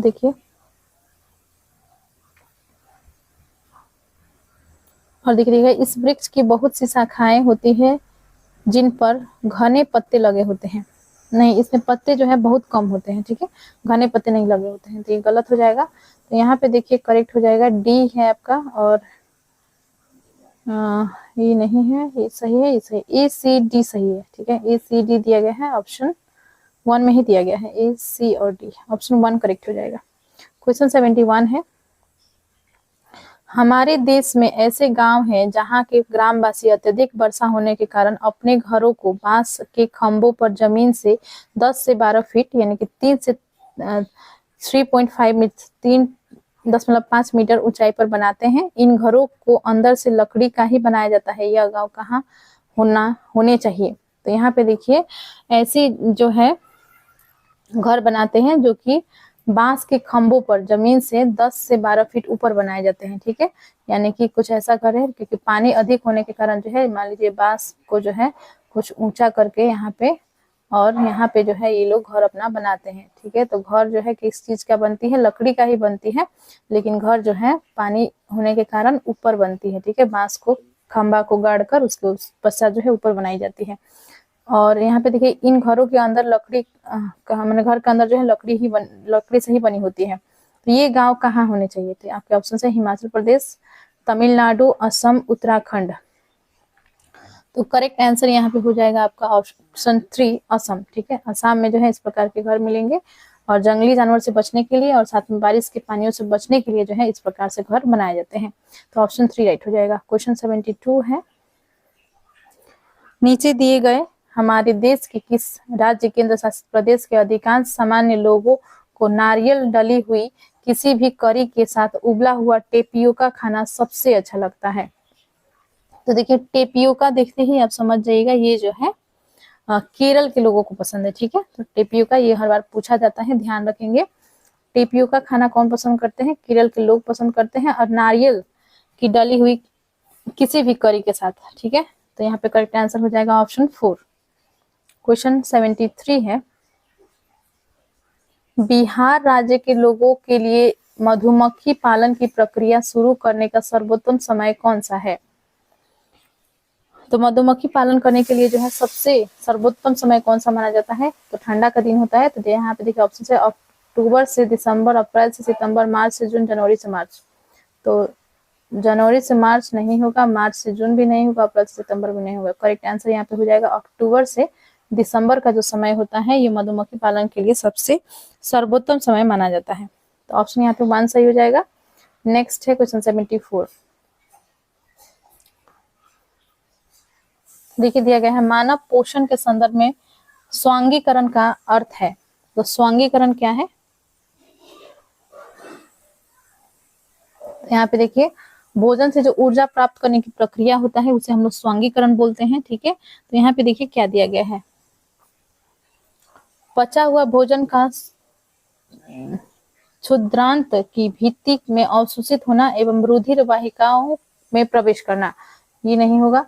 अवशोषित पदार्थों का शरीर के विभिन्न भागों में स्थानांतरित होना, पचा हुआ पदार्थ शरीर में जटिल पदार्थों को बनाने में उपयोग होना, नहीं, जटिल पदार्थों को नहीं होगा। भोजन का वह भाग जिसका पाचन नहीं हो पाता, अवशोषित नहीं होता और बृहदात्र में भेज दिया जाता है, नहीं, ये भी नहीं होगा। ये तो अब जो वेस्ट बचते हैं वो हो गया, ये नहीं है।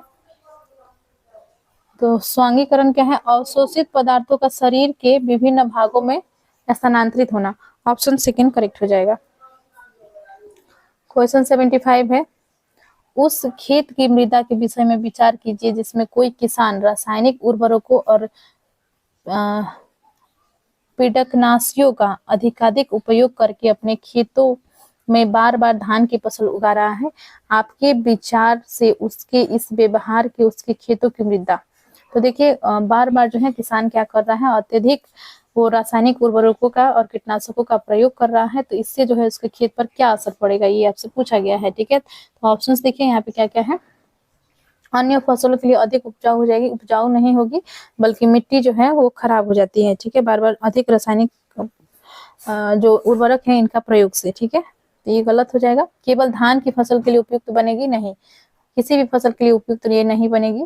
वर्षा के कई फसलों के लिए अधिक उपयुक्त बनेगी, नहीं, कुछ समय पश्चात बंजर हो जाएगी, बिल्कुल सही है। मिट्टी जो है उसका खराब हो जाएगी और ये जो है धीरे धीरे जो मिट्टी है ये बंजर होती जाएगी, इसलिए कहा जाता है कि अधिक उर्वरकों का प्रयोग जो है नहीं करना चाहिए। क्वेश्चन 76 है, पर्यावरण अध्ययन में गृह अधिविन्यास का उद्देश्य है। तो गृह अधिविन्यास यानी कि गृह कार्य। ठीक है, तो ईवीएस जो विषय है इसको पढ़ाते समय जो है बच्चों को क्लास में कार्य कराए जाते हैं, उसके पश्चात उन्हें गृह कार्य भी दिए जाते हैं। तो इसके पीछे क्या उद्देश्य हो सकता है? तो देखिए यहाँ पे ऑप्शंस में दिए गए हैं, पुनरावृत्ति एवं सुदृढ़ीकरण, घर पर समय का सदुपयोग, विद्यालय में सीखी संकल्पनाओं में दक्षता, सीखने का विस्तार। तो करेक्ट आंसर यहाँ पे हो जाएगा पुनरावृत्ति एवं सुदृढ़ीकरण। ठीक है, इसी कारण से क्योंकि गृह कार्य से जो है बच्चे ने जो भी क्लास में सीखा है उसको जो है वो फिर से जाके वहां पे पढ़ेगा, तो ये जो है उसमें दक्ष बनेगा। और दूसरा है कि सीखने को जो है सुदृढ़ बनाएगा। ठीक है, तो पर्यावरण देना इंपॉर्टेंट माना जाता है ईवीएस में। तो यहाँ पे राइट आंसर हो जाएगा ऑप्शन 1। क्वेश्चन 77 है, शीला ने कक्षा 3 के विद्यार्थियों को पढ़ाने के लिए उप प्रकरण पशु लिया। ठीक है, निम्न में से कौन से प्रकरण उनके अधिगम के विस्तार के लिए लाभदायी होंगे? यानी पशु उप प्रकरण यानी कि पशु से संबंधित चैप्टर है, इसको पढ़ाने के लिए जो है उसने चूज किया है शीला ने। ठीक है, कक्षा 3 के विद्यार्थियों को पढ़ाना है, तो ये पूछा गया है आपसे कि निम्न में से कौन से प्रकरण उनके अधिगम के विस्तार के लिए लाभदायी होंगे? तो यहाँ पे ऑप्शंस पहले देखेंगे, किसी कविता के स्थानीय पशुओं के नामों का उच्चारण करना, और देखिए प्राणी उद्यान के पशुओं तथा स्थानिक पशुओं के चित्र को दिखाना, प्राणी उद्यान में पशुओं जानवरों को देखना, पशुओं के चित्रों के कट आउट देखना। तो देखिए सबसे उपयुक्त जो यहाँ पे हो जाएगा वो हो जाएगा ऑप्शन 3, प्राणी उद्यान में, यानी कि जो प्राणी उद्यान यानी कि जो राष्ट्रीय उद्यान होते हैं जहाँ पे पशुओं को जो है जिस तरह से वो जंगली वातावरण में रहते हैं उसी प्रकार से उन्हें जो है इन्वायरमेंट मिला रहता है, परिवेश मिला रहता है वहाँ पे पशुओं और जानवरों को रहने के लिए। ठीक है, तो यहाँ पे देखिए तो उन्हें ले जाकर वहां पे स्पष्ट रूप से उन्हें जो है दिखाना। ठीक है, जैसे कि चिड़ियाघर में ले जाकर दिखा सकते हैं, ये हो सकता है, या तो राष्ट्रीय उद्यान या कि कोई अन्य आसपास में उद्यान है वहां पे ले जाके आप जानवरों को दिखा रहे हैं, बच्चों को प्रत्यक्ष रूप से जानवरों को देख रहे हैं, उनके एक्टिविटीज को देख रहे हैं, तो इससे क्या होगा वो बेहतर सीखेंगे। ठीक है, तो और ऑप्शन के कंपेयर में सबसे बेस्ट ऑप्शन जो है ऑप्शन 3 ही है, यहाँ पे ऑप्शन 3 करेक्ट हो जाएगा। नेक्स्ट है क्वेश्चन 78, जल से संबंधित त्योहारों को समुदायों द्वारा मनाने को ज्ञात करने के लिए सर्वाधिक उपयुक्त युक्ति कौन सी है? तो जल से संबंधित त्योहार को समुदायों द्वारा मनाने को ज्ञात करने के लिए, ठीक है। तो यहाँ पे देखिए ऑप्शन है सहपाठी द्वारा सीखना, समुदायों के त्योहारों के वीडियो देखना, परिवार तथा समुदाय में बुजुर्गों से बातचीत करना, शिक्षक से चर्चा करना, ठीक है। तो जल से संबंधित त्योहार कौन कौन से होते हैं, जैसे कि आप होली को ले सकते हैं। होली में जो है रंगों का ये त्योहार होता है और जल से भी इसे खेला जाता है, ठीक है, पानी से भी खेला जाता है, तो ये एक हो सकता है, ठीक है। तो यहाँ पे ये कहा गया है कि इससे संबंधित जो त्योहार होते हैं, त्योहारों को समुदायों द्वारा मनाने को ज्ञात करने के लिए, यानी कि हमारे समुदाय द्वारा जो है कौन कौन से इस प्रकार के जो है त्योहार मनाए जाते हैं, ये किससे पूछना ठीक रहेगा। तो यहाँ पे देखिए सहपाठी द्वारा सीखना ठीक रहेगा, नहीं ये गलत हो जाएगा। समुदायों के त्योहारों के वीडियो देखना, वीडियो देखने से आपको थोड़े समझ में आ जाएगा, तो यहाँ पे वहाँ पे किस तरह से मनाया जा रहा है ये आपको समझ में आ जाएगा, लेकिन ये समझ में नहीं आएगा कि कौन सी त्योहार है, क्या करना होता है, ठीक है। और देखिए यहाँ पे परिवार तथा समुदाय में बुजुर्ग से बातचीत करना, शिक्षक से चर्चा करना, शिक्षक से चर्चा करना भी नहीं होगा। करेक्ट आंसर जो हो जाएगा यहाँ पे ऑप्शन 3 होगा, परिवार तथा समुदाय के बुजुर्ग से बातचीत करना, यानी बुजुर्गों से जो है आपको ये पता चलेगा बहुत अच्छे कि वो बताएंगे कि किस प्रकार से जो है पर्वों को मनाए जाते हैं, किस प्रकार से जो है जल से इस पर्व को मनाया जाता है, ठीक है। तो वो पूरा एक्सप्लेनेशन आपको देंगे, क्योंकि उन्होंने पहले से ही जो है इस पर्व को मनाते हुए आए हुए हैं, ठीक है, मनाते हुए वो पर्व को आ रहे हैं, तो उनको इसके बारे में एक्सपीरियंस है, अनुभव है, ठीक है। तो ऑप्शन यहाँ पे 3 करेक्ट है। नेक्स्ट है क्वेश्चन 79, कक्षा 1 तथा 2 में पर्यावरण अध्ययन की कोई पाठ्यपुस्तक क्यों नहीं है। ये बात सही है कि कोई भी जो है पाठ्यपुस्तक पर्यावरण अध्ययन का अलग से नहीं है, लेकिन पर्यावरण अध्ययन से संबंधित अध्ययन जो है बच्चों को कराया जाता है। वे जो है भाषा और गणित के जो पुस्तक उनके होते हैं उसी में सम्मिलित कर दिया गया है पर्यावरण अध्ययन को, ठीक है। तो यहाँ पे देखिए ऑप्शंस क्या क्या है। पर्यावरण अध्ययन के प्रक्रिया कौशल शिक्षक की हैंडबुक में सुझाए गए खेलों द्वारा पढ़ाए जाते हैं, तो ये नहीं होगा, ठीक है। और देखिए पर्यावरण अध्ययन की महत्वपूर्ण संकल्पनाएं शिक्षकों द्वारा संचालित पारस्परिक क्रियाकलापों द्वारा पढ़ाए जाते हैं, नहीं। और देखिए पर्यावरण अध्ययन से संबंधित संकल्पनाएं एवं कौशल भाषा तथा गणित के द्वारा सिखाए जाते हैं, बिल्कुल सही, ऑप्शन 3 यहाँ पे सही हो जाएगा। पर्यावरण अध्ययन से संबंधित संकल्पनाएं कौशल भाषा और शिक्षण द्वारा दिए जाते हैं, ये भी नहीं होगा। तो राइट आंसर जो होगा यहाँ पे हो जाएगा ऑप्शन 3, ठीक है। कक्षा 1 और 2 में बच्चों को पर्यावरण अध्ययन सिखाया जाता है, किन विषयों के माध्यम से, गणित और भाषा के माध्यम से, ठीक है, उसी में जो है इसे सम्मिलित कर दिया गया है। तो ये यहाँ पे सही हो जाएगा ऑप्शन 3, पर्यावरण अध्ययन से संबंधित संकल्पनाएं और कौशल भाषा तथा गणित के द्वारा सिखाए जाते हैं, तो राइट आंसर हो जाएगा ऑप्शन 3। तो यहाँ पे देखिए नेक्स्ट क्वेश्चन है, ऑप्शन 3 यहाँ पे राइट हो जाएगा। क्वेश्चन 80 है, निम्न में से कौन सामाजिक सांस्कृतिक वातावरण का उदाहरण है। तो यहाँ पे देखिए ऑप्शन है जल, जंगल, स्मारक, समुदाय। तो सामाजिक और सांस्कृतिक वातावरण कहाँ से प्राप्त होती है, समुदाय से प्राप्त होती है, ठीक है। तो राइट आंसर यहाँ पे हो जाएगा ऑप्शन 4। समुदाय में रहकर, समाज में रहकर ही बच्चे जो है अपने संस्कृति को सीखते हैं, सामाजिक मूल्य मान्यताओं को जानते हैं और व्यवहारों को सीखते हैं। तो करेक्ट आंसर यहाँ पे हो जाएगा ऑप्शन 4 समुदाय, ठीक है। नेक्स्ट है क्वेश्चन 81, पर्यावरण अध्ययन की संकल्पनाओं को प्राथमिक स्तर पर प्रस्तुत करने का उपागम ऐसा है कि विद्यार्थियों को भोजन, आश्रय इत्यादि के विषय में ज्ञात करने के लिए अपने परिवार और समुदाय के सदस्यों से परामर्श लेना पड़ता है, इसका कारण है। तो यहाँ पे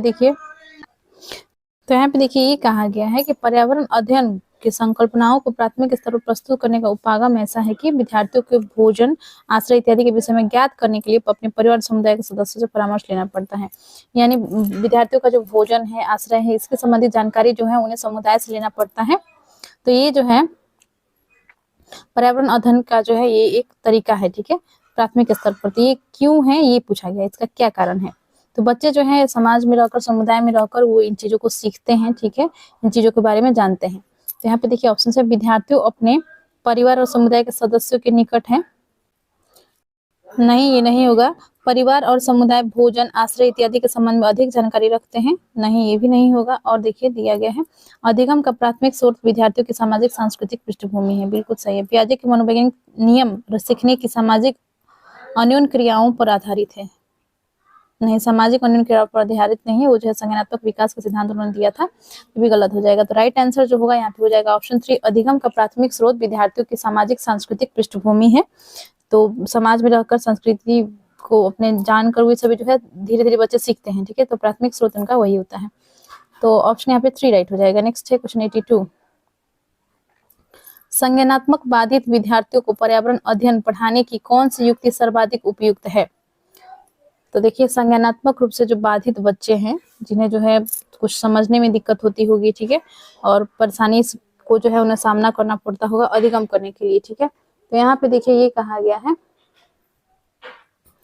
तो इस प्रकार के जो विद्यार्थी हैं उनको पढ़ाने के लिए कौन सी युक्ति सर्वाधिक उपयुक्त है? तो यहाँ पे देखिए ऑप्शन है आपके, कक्षा में मिश्रित सहपाठी समूह बनाएं,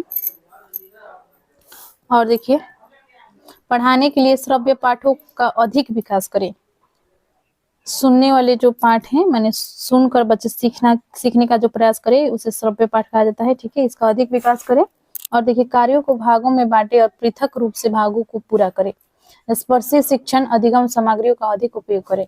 स्पर्शी शिक्षण जो है ये जो दृष्टिबाधित बच्चे होते हैं, जिन्हें आंखें से दिखाई नहीं देता है, उनके लिए सही होता है, तो ये नहीं होगा। श्रव्य पाठ जो है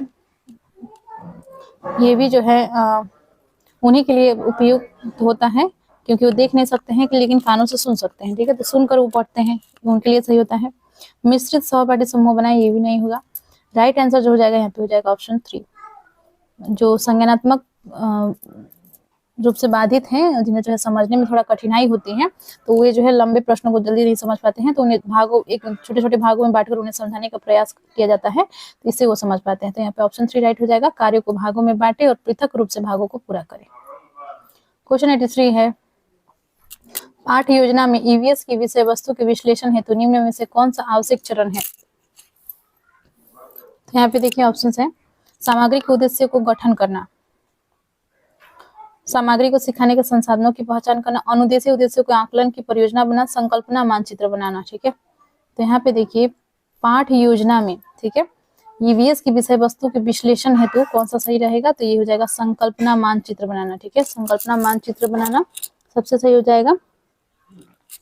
मानचित्र जो है वस्तुतः ये चित्रित एवं लिखित होते हैं। पाठ योजना में पर्यावरण अध्ययन की सामग्री का विश्लेषण करने के लिए अवधारणा मानचित्र बनाना एक महत्वपूर्ण कदम है, ठीक है। यहाँ पे ऑप्शन 4 ही करेक्ट हो जाएगा। नेक्स्ट है क्वेश्चन 84, सतत एवं समग्र मूल्यांकन में समग्र शब्द संबंधित है। तो सतत और समग्र में क्या जो है पूछा गया है? समग्र शब्द जो है किससे संबंधित है? यहाँ पे देखिए ऑप्शन है, संज्ञानात्मक स्तर से नहीं, सहपाठ्यचर्या क्रियाकलापों से नहीं, समग्र विकास से, बिल्कुल सही।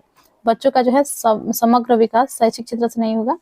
तो यहाँ पे देखिए समग्र जो है ये संबंधित है समग्र विकास से, यानी बच्चा को जो है ओवरऑल डेवलपमेंट, ठीक है, सभी डेवलपमेंट से ये जो है संबंधित है। तो करेक्ट आंसर यहाँ पे हो जाएगा ऑप्शन 3। आगे बढ़ते हैं, क्वेश्चन 85 है, पर्यावरण अध्ययन के सीखने के आकलन का एक उदाहरण कौन सा है? तो सीखने के आकलन का एक कौन सा उदाहरण है? कार्यपत्रक के द्वारा विद्यार्थियों का भारत के मानचित्र पर भारत के तटीय राज्यों को खोजना, सीखने के लिए आकलन करना, ठीक है। तो यहाँ पे देखिए उदाहरण कौन सा सही हो जाएगा। और देखिए विद्यार्थियों को अगले स्तर में भेजने के लिए वार्षिक परीक्षाएं लेना, ये गलत हो जाएगा, वार्षिक परीक्षा नेगेटिव होता है, ठीक है। और देखिए पर्यावरण अध्ययन अवधारणाओं के निष्पादन के स्तर को ज्ञात करने के लिए अर्धवार्षिक परीक्षा, ये भी नेगेटिव हो जाएगा। अभिभावकों को उनकी उपलब्धियों के विषय में बताने के लिए प्रत्येक इकाई के अंत में परीक्षा लेना, ये भी गलत हो जाएगा। तो यहाँ पे देखिए ये कहा गया है कि पर्यावरण अध्ययन के सीखने के आकलन का एक उदाहरण कौन सा है? ये हो जाएगा ऑप्शन 1, कार्यपत्रक के द्वारा विद्यार्थियों का भारत के मानचित्र पर भारत के तटीय राज्यों को खोजने के लिए कहना, इससे जो है आकलन किया जा सकता है, ठीक है। तो यहाँ पे ऑप्शन 1 सही हो जाएगा। क्वेश्चन 86 है, पर्यावरण अध्ययन NEP 2020 के अनुसार में अनुभवात्मक सीखने में वृद्धि के लिए शिक्षण शास्त्रीय अभ्यासों का चुनाव कीजिए। तो यहाँ पे देखिए NEP 2020 के अनुसार से जो है अनुभवात्मक सीखने यानी कि अनुभव द्वारा सीखने के लिए कौन सा एक्टिविटी सही है? तो यहाँ पे देखिए ऑप्शंस क्या क्या दिए गए हैं। पर्यावरण अध्ययन की चुनिंदा अवधारणाओं पर ध्यान केंद्रित करना, कुछ ही अवधारणाएं पर जो है ध्यान केंद्रित करने से जो क्या बच्चे जो अनुभव उन्हें प्राप्त होगा, बिल्कुल भी नहीं, तो ये गलत हो जाएगा। और देखिए पर्यावरण अध्ययन के शिक्षण में कला का एकीकरण करना, ठीक है, कला का एकीकरण करना बिल्कुल सही है। कला से जो है बच्चों को विभिन्न अनुभव प्राप्त होंगे और वे जो है अच्छे से चीजों को सीख पाएंगे और विभिन्न नए नए चीजों का जो है वो नवीनता का खोज करेंगे, नए नए चीजों को ढूंढेंगे, ठीक है। और देखिए पर्यावरण अध्ययन के शिक्षण में कहानी कहने का एकीकरण करना, कहानी कहना, ये भी सही हो जाएगा, ठीक है। कहानी के माध्यम से जो है बच्चे आसानी से सीखते हैं, तो यहाँ पे ये भी सही है, और इनसे जो है उन्हें अनुभव प्राप्त होती है। तो बी और सी सही है, ये यहाँ पे गलत दिया गया है, ठीक है। तो यहाँ पे देखिए राइट आंसर जो हो जाएगा बी और सी, ठीक है। तो ऑप्शन 3 यहाँ पे करेक्ट हो जाएगा। नेक्स्ट है क्वेश्चन 87। एक प्राणी उद्यान में जाने पर पर्यावरण अध्ययन की शिक्षिका ने अपने विद्यार्थियों से प्राणी उद्यान के जानवरों की खाने की आदतों, उनके देश बाहरी लक्षणों जैसे आकार, रंग, बाल इत्यादि को खोजने के लिए कहा। इस क्रियाकलाप के द्वारा वह किन प्रक्रिया कौशल को विकसित कर रही है? यानी प्राणी उद्यान, इनके कोई राष्ट्रीय उद्यान में गए जहाँ विभिन्न जानवर है, ठीक है। तो पर्यावरण अध्ययन ने अपने विद्यार्थियों से क्या कहा कि जो भी वहाँ पे जानवर हैं उनके खाने की आदत, उनके देश बाहरी लक्षणों जैसे आकार, रंग, बाल इत्यादि को खोजने के लिए कहा। यानी कि उनको देखकर जो है, जानवरों को देखकर वो ये पता करेंगे उनका बाल किस रंग का है, लंबे हैं, छोटे हैं, ठीक है, उनका आकार किस प्रकार के हैं, उनका रंग किस प्रकार के हैं, ठीक है। ये सभी देखेंगे और वो किन किन चीजों को खाते हैं, ठीक है। तो ये चीजें देखने के लिए कहा। तो यहाँ पे देखिए ये कहा गया है कि इस क्रियाकलाप के द्वारा वह किन प्रक्रिया कौशल को विकसित कर रही हैं। तो यहाँ पे देखिए ऑप्शन है,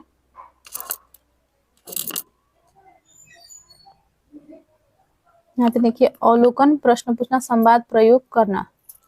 तो यहाँ देखिए प्रयोग करना नहीं होगा, यहाँ पे कोई भी जो है वो प्रयोग नहीं कर रहे हैं, एक्सपेरिमेंट नहीं कर रहे हैं, ठीक है। बस देखकर उन्हें जो है लिखना है उसको वहाँ पे, ठीक है। तो प्रश्न पूछना, वर्गीकरण, मापन, संवाद। मापन यहाँ पे कोई नहीं करना है तो ये नहीं होगा। अवलोकन, प्रश्न करना, संवेदनशीलता, संवाद, ये जो है सही हो जाएगा। यहाँ पे आप उसमें बातचीत करके बच्चे जो है लिखेंगे उससे संबंधित, और प्रश्न करेंगे कि किस प्रकार से जो है ये इनका जो है खान पान के बारे में जानेंगे, जानवरों के बारे में, ठीक है। प्रश्न करना, अवलोकन, संवेदनशीलता, प्रयोग करना यहाँ पे गलत हो जाएगा, किसी प्रकार का एक्सपेरिमेंट नहीं करना है जानवरों के साथ, ठीक है। तो ये खतरा का विषय बन सकता है, तो यहाँ पे ऑप्शन 3 राइट हो जाएगा। क्वेश्चन 88 है, प्राथमिक स्तर पर पर्यावरण अध्ययन का थीम कौन सा है? तो यहाँ पे देखिए 6 थीम है, ठीक है, जिसमें आपका आ जाएगा आवास, जल, यात्रा, और हम चीजें कैसे बनाते हैं, ठीक है, और उसी प्रकार से है आपका भोजन, और एक आपका आ जाएगा रिलेशनशिप, ठीक है, जिसमें उप थीम भी है, जानवर जो है एक उप थीम है, पौधा यानी कि पादप जो है ये भी एक उप थीम है, ठीक है। तो 6 थीम है और उसकी उप थीम भी है। तो यहाँ पे देखिए जल जो है एक थीम है, ठीक है, मौसम थीम नहीं है, सामग्री थीम नहीं है, जानवर आप कंफ्यूज हो रहे होंगे, लेकिन जानवर जो है उप थीम है। तो यहाँ पे राइट आंसर हो जाएगा ऑप्शन 1 जल। क्वेश्चन 89 है, पर्यावरण अध्ययन के आकलन में एक शिक्षक कौन से उच्च स्तरीय चिंतन वाले प्रश्न का चुनाव करेंगे? तो आकलन के लिए जो है कौन सा प्रश्न सबसे बेस्ट रहेगा? यहाँ पे देखिए हम कौन सी 5 जड़ें खाते हैं। तो यहाँ पे देखिए बच्चे जो है सीधे बता देंगे कि कौन कौन से जड़ खाते हैं, जैसे कि अदरक हो गया, मूली हो गया, ठीक है, ये सभी बता देंगे। तो ये इसमें तो कुछ भी जो है चिंतन करने की कोई आवश्यकता नहीं होगी, तो ये गलत हो जाएगा। क्या होगा यदि पृथ्वी पर पेट्रोल और डीजल ना हो? और देखिए पत्तियों का हरा रंग किस कारण से होता है? तो ये क्लोरोफिल से होता है, इसका जो है डायरेक्ट आंसर होगा। इसमें कोई विश्लेषण की भी आवश्यकता नहीं होगी, तो इसमें कोई चिंतन की आवश्यकता भी नहीं पड़ेगी। बीज बोने से लेकर गेहूं की फसल काटने तक की चरण कौन कौन से हैं? तो ये इसका जो है चरण भी फिक्स है, तो ये भी नहीं होगा, ठीक है। तो यहाँ पे राइट आंसर जो हो जाएगा वो हो जाएगा ऑप्शन 2। क्या होगा यदि पृथ्वी पर पेट्रोल और डीजल नहीं ना हो? यानी कि पृथ्वी और डीजल यदि खत्म हो जाए तो ऐसी स्थिति में जो है क्या होगा, क्या जो है करना पड़ेगा, किस तरह से जो है हम जीवन जी पाएंगे, और क्या क्या परेशानियां आएंगी लोगों को, ये सभी जो है वो सोच समझ कर बच्चे बचाएंगे। यहाँ पे चिंतन करने की आवश्यकता होगी, तो ये प्रश्न यहाँ पे सही हो जाएगा। क्वेश्चन 90 है, क्वेश्चन 90 है, 8 विद्यार्थियों के 5 समूह में से प्रत्येक समूह ने वन्य जीवों के संरक्षण के लिए लघु नाटिका प्रस्तुत की। यानी कि 8 विद्यार्थियों के 5 समूह बने हैं, ठीक है, उनमें से जो है प्रत्येक समूह ने क्या किया, वन्य जीवों के संरक्षण के लिए लघु नाटिका यानी कि नाटक प्रस्तुत कर रहे हैं, लघु नाटक, छोटे से नाटक, ठीक है। उनके पर्यावरण अध्ययन की अवधारणाओं की समझ और सृजनात्मक अभिव्यक्ति का सर्वाधिक उपयुक्त आकलन किया जा सकता है। तो यहाँ पे देखिए किस प्रकार से जो है इनका आकलन किया जा सकता है, आपके ऑप्शन है, यहाँ पे देखिए 4 ऑप्शन दिए गए हैं। पोर्टफोलियो पोर्टफोलियो तो नहीं होगा। पर्यावरण अध्ययन संप्रत्ययों की प्रस्तुति एवं समझ की आकलन के लिए रूब्रिक्स, प्रस्तुति का अवलोकन एवं रिकॉर्डिंग। पर्यावरण अध्ययन अवधारणाओं को जांचने के लिए प्रस्तुति के उपरांत पेन पेपर परीक्षण नहीं, ये भी नहीं होगा। राइट आंसर हो जाएगा यहाँ पर ऑप्शन सेकेंड। पर्यावरण अध्ययन संप्रत्ययों की प्रस्तुति एवं समझ के आकलन के लिए रूब्रिक्स हो जाएगा यहाँ पे, ठीक है। तो आज हम लोग करने वाले हैं भाषा से संबंधित क्वेश्चन आंसर, जो कि सीटेट पेपर 1 से संबंधित है, और ये जो है हिंदी भाषा के क्वेश्चन आंसर होंगे, और ये होगा आपका 6 जनवरी 2022 का प्रश्न पत्र का, ठीक है। और इससे संबंधित जितने भी हिंदी के गद्यांश और पद्यांश वाले सेक्शंस है उसे आज हम लोग इस वीडियो में कंप्लीट कर लेंगे। शुरू करते हैं वीडियो को। नए हैं चैनल पर तो प्लीज़ चैनल को सब्सक्राइब कर लीजिएगा। तो यहाँ पे देखिए आपको निर्देश दिया गया है, प्रश्न संख्या 121 से लेकर 128 तक एक गद्यांश दिया गया है, उसको पढ़कर और जो पूछे गए प्रश्न हैं उसे आपको सही उत्तर चयन करना है। तो यहाँ पे देख पा रहे हैं आप क्वेश्चन नंबर 121 से लेकर जो है 128 तक इसी गद्यांश से संबंधित प्रश्नों को पूछा गया है। और नीचे यदि देखते हैं तो दूसरा गद्यांश दिया गया है 129 से लेकर 135 तक, ठीक है। और इसके पश्चात जो 136 से जो क्वेश्चन स्टार्ट हो रहा है, यहाँ से ये पेडागोजी वाले क्वेश्चन स्टार्ट हो जाएंगे। तो शुरू करते हैं वीडियो को। सबसे पहले गद्यांश को पढ़ेंगे कि गद्यांश में क्या दिया गया है। तो यहाँ पे देखिए, पिछले 5 सालों में ठिगने, कमजोर और कुपोषित बच्चों की संख्या में बढ़ोतरी हुई है। यह स्थिति एक दशक के सुधार के एकदम उल्टे है। दुनिया भर में बच्चों के पोषण को मापने के 4 पैमाने होते हैं। लंबाई के हिसाब से वजन कम होना, लंबाई कम होना, सामान्य से कम वजन होना, पोषक तत्वों की कमी होना। तो यहाँ पे देखिए कुपोषण के बारे में दिया गया है। जो कमजोर बच्चे हैं, जो कुपोषित बच्चे हैं, इनकी जो है क्या हो रही है, संख्या में बढ़ोतरी हो रही है। और ये कहा गया है कि जो कुपोषण का जो है मापने का जो तरीका होता है वो 4 तरीके होते हैं, 4 पैमाने होते हैं। लंबाई के हिसाब से मापा जाता है, वजन के हिसाब से मापा जाता है, ठीक है। इन सभी से पता चलता है कि बच्चा जो है कुपोषण का शिकार है या नहीं है, ठीक है। आगे पढ़ते हैं। कुपोषण को उम्र के हिसाब से लंबाई कम होने का अहम कारण माना जाता है, ठीक है। तो उम्र के हिसाब से यदि लंबाई नहीं बढ़ता है तो उससे जो है कुपोषण माना जाता है। शुरुआत में यदि बच्चे की लंबाई कम रह गई तो बाद में उसकी वृद्धि की संभावना बेहद कम रह जाती है। यानी शुरुआत से ही उसका हाइट जो है नहीं बढ़ रहा है बच्चा का, तो आगे भी जो है उसका लंबाई बढ़ने का चांसेस घट जाते हैं।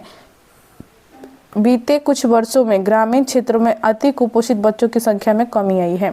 यहाँ पे ये कहा गया है कि ग्रामीण क्षेत्र में जो है अब जो कुपोषित बच्चे हैं उनकी संख्या कुछ कम हुई है, ठीक है। और देखिए, खाद्य सुरक्षा और खाने में विविधता कुपोषण दूर करने के लिए जरूरी है। क्या क्या जरूरी है? खाद्य सुरक्षा और खाने में विविधता। और देखिए, ये दोनों ही बातें सीधे आय से जुड़ी होती है, यानी कि इनकम कितना है पेरेंट्स का, जो परिवार है वो कितना कमाता है, इस पर सीधे जो है निर्भर करती है। समुचित आय नहीं होगी तो बच्चे और परिवार के अन्य सदस्य को पोषण मिलना मुमकिन नहीं है। यानी कि जो ज़रूरत भर जो है पैसा यदि कमा नहीं पा रहे हैं परिवार के सदस्य, तो वहाँ पे जो है वो परिवार कुपोषण का शिकार बनता है, क्योंकि पोषक तत्वों की कमी हो जाती है, खाने पीने की चीज़ों की कमी हो जाती है। ऐसा आकलन है कि देश में हर साल अकेले कुपोषण से 10 लाख से ज़्यादा बच्चे की मौत हो जाती है। और हर साल जो है 10 लाख से ज़्यादा बच्चों की मौत हो जाती है, ऐसा कहा जा रहा है, ठीक है। शहरी संपन्न वर्ग के बच्चों में चुनौती दूसरी है। यानी कि ग्रामीण क्षेत्रों में तो ये है ही कि कुपोषण का शिकार है, बच्चे को जो है खाना नहीं मिल रहा है, उन लोग का लंबाई नहीं बढ़ रहा है, वजन नहीं बढ़ रहा है, ठीक है, ये सभी है।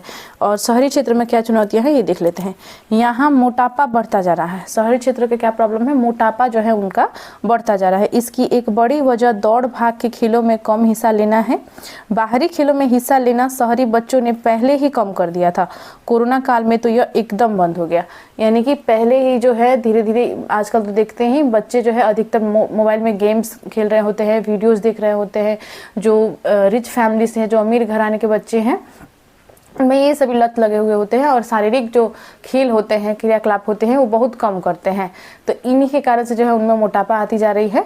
और ये जो है, ये भी जो मोटापा होना ये भी कुपोषण ही है, ठीक है। तो आगे देखते हैं, इससे संबंधित प्रश्नों को कर लेंगे। तो यहाँ पे देखिए क्वेश्चन 121 में दिया गया है, शहरी वर्ग के बच्चे किस समस्या से गुजर रहे हैं? तो शहरी वर्ग के बच्चे जो है मोटापे की समस्या से गुजर रहे हैं, ठीक है। कुपोषण की नहीं होगा, वजन कम होने की नहीं, मोटापे की, ऑप्शन 3 यहाँ पे सही है, भोजन की कमी की नहीं।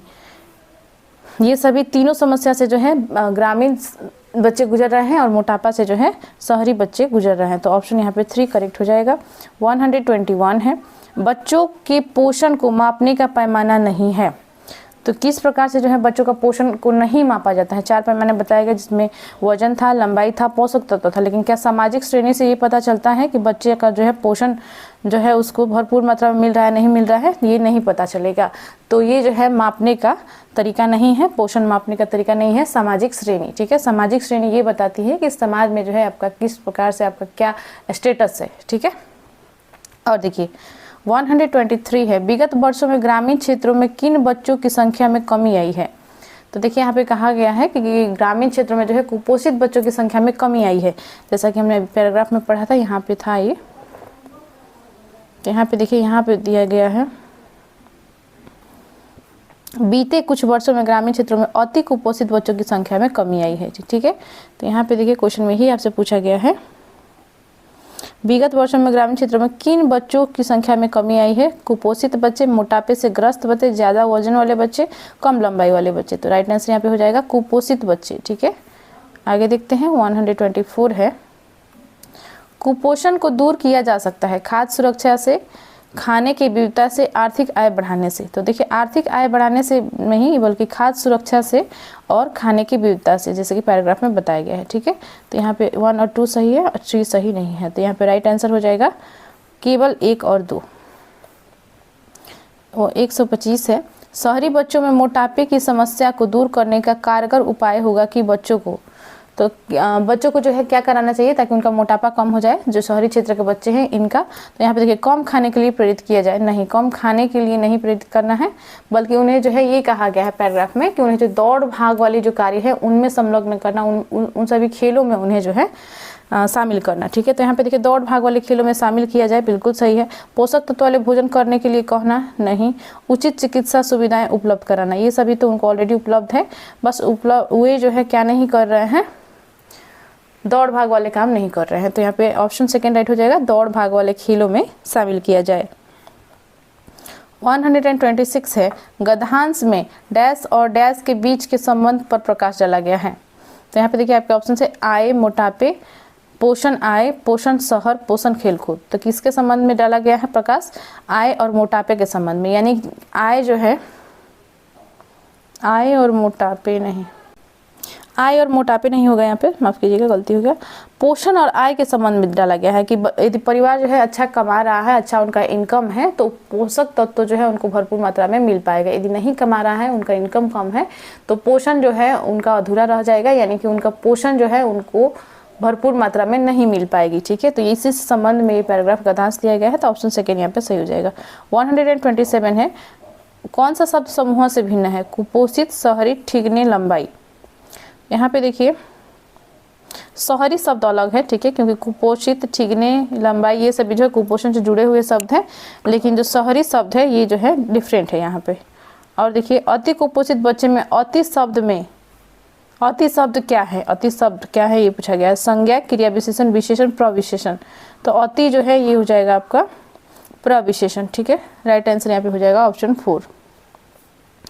आगे पढ़ते हैं नेक्स्ट गद्यांश को। ठीक है, 129 से लेकर 135 के बीच में ये जो है जो प्रश्न दिए गए हैं उसे हम लोग को करना है। तो यहाँ पे देखिए, अनेक दृष्टियों में पुस्तकालय का बहुत महत्व है। कुछ पुस्तकें बहुमूल्य होती हैं किंतु उनका उपयोग सार्वकालिक होता है, जैसे विश्वकोश, महान ऐतिहासिक ग्रंथ, संदर्भ ग्रंथ आदि। तो यहाँ पे देखिए पुस्तकालय के बारे में दिया गया है, जो लाइब्रेरी में आप पढ़ने जाते हैं जहाँ पर अनेक प्रकार के पुस्तकें रखी हुई होती हैं, इनका क्या महत्व है। ठीक है, तो यहाँ पे देखिए ये कहा गया है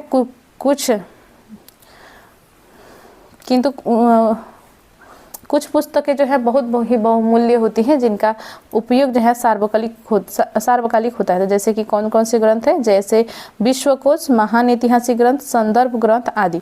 कई पुस्तकें एक बार पढ़ने से व्यक्ति के लिए पुरानी पड़ जाती है और उसके लिए पुनः उनका कोई महत्व नहीं रह जाता। तो ऐसा होता ही है, बहुत से पुस्तक ऐसे होते हैं कि हम लोग एक बार पढ़ते हैं, उसके पश्चात उसको पढ़ने में कोई इंटरेस्ट नहीं रखते हैं। ठीक है, और देखिए प्रत्येक व्यक्ति की इतनी सामर्थ्य नहीं होती कि पुस्तकों पर सैकड़ों हजारों रुपए व्यय कर सके, यानी पुस्तकों पर जो है आप बहुत सारे पैसा खर्च कर सके इतना सबकी जो है क्या होता है सामर्थ्य नहीं होती है। तो बिल्कुल सही बात है। और देखिए इस कमी को पुस्तकालय दूर करते हैं। बिल्कुल सही है कि पुस्तकालय में जो है आप बुक्स ले सकते हैं, वहाँ पे जाकर पढ़ सकते हैं, विभिन्न प्रकार की किताबें वहाँ पे अवेलेबल होती है और सभी को आप खरीद कर यदि पढ़ते हैं तो इतना जो है सब में सामर्थ्य नहीं होती है। ठीक है। और देखिए लेखकों और अनुसंधानकर्ताओं के लिए तो पुस्तकालय ज्ञान भंडार से कम नहीं होते, एक प्रकार के वरदान ही होते हैं। उन्हें अपने विषय से संबंधित तथ्य प्राप्त करने के लिए उपयुक्त पुस्तकें पुस्तकालय में ही मिल सकती है। तो यानी यहाँ पे किनका बात हो रहा है, लेखक की। साहित्यकार जो होते हैं, लेखक होते हैं, अनुसंधानकर्ता होते हैं, जिन्हें इन्हीं से संबंधित जो है विभिन्न चीज़ों को खोज करना रहता है। ठीक है। तो साइंटिस्ट हैं, इनसे संबंधित विभिन्न साइंस के बुक्स हो गए, सभी अवेलेबल होते हैं लाइब्रेरी में, तो इनको जो है बहुत आसानी हो जाता है, सभी बुक्स इनको लेना नहीं पड़ता है। ठीक है ना।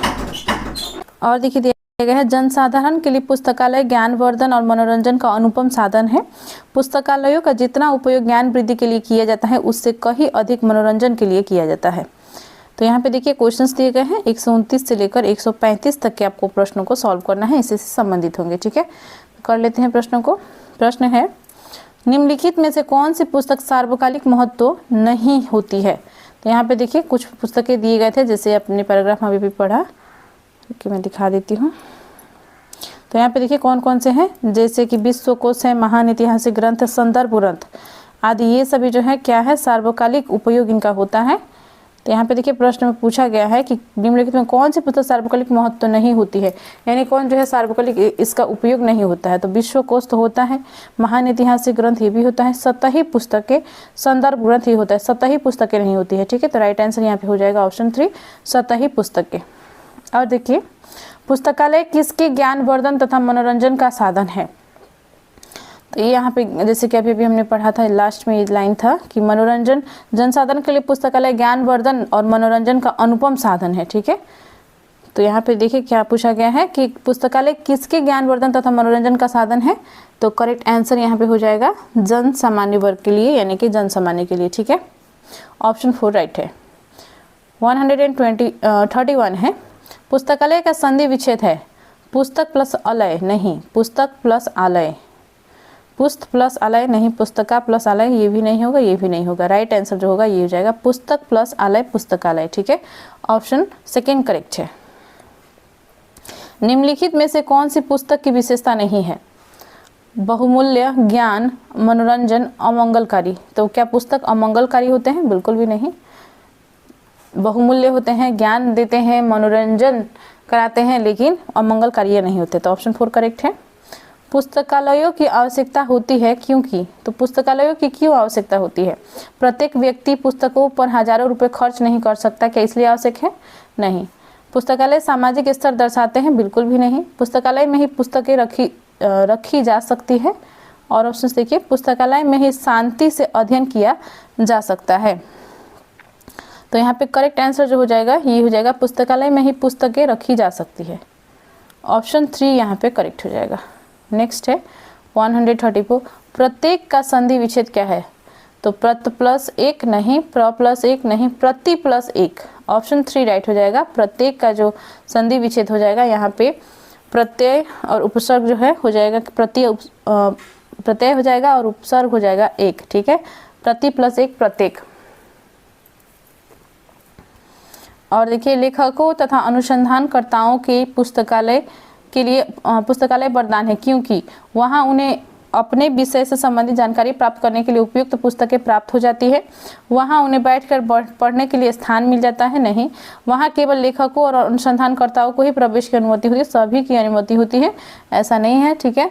और देखिए क्या दिया गया है, वहाँ लेखकों और अनुसंधानकर्ताओं का सम्मान किया जाता है। सम्मान कुछ नहीं किया जाता है, बस आप जाइए अपना रिसर्च का जो भी पुस्तकें हैं उन्हें पढ़ सकते हैं, ये उनके लिए फ़ायदेमंद होती है। ठीक है।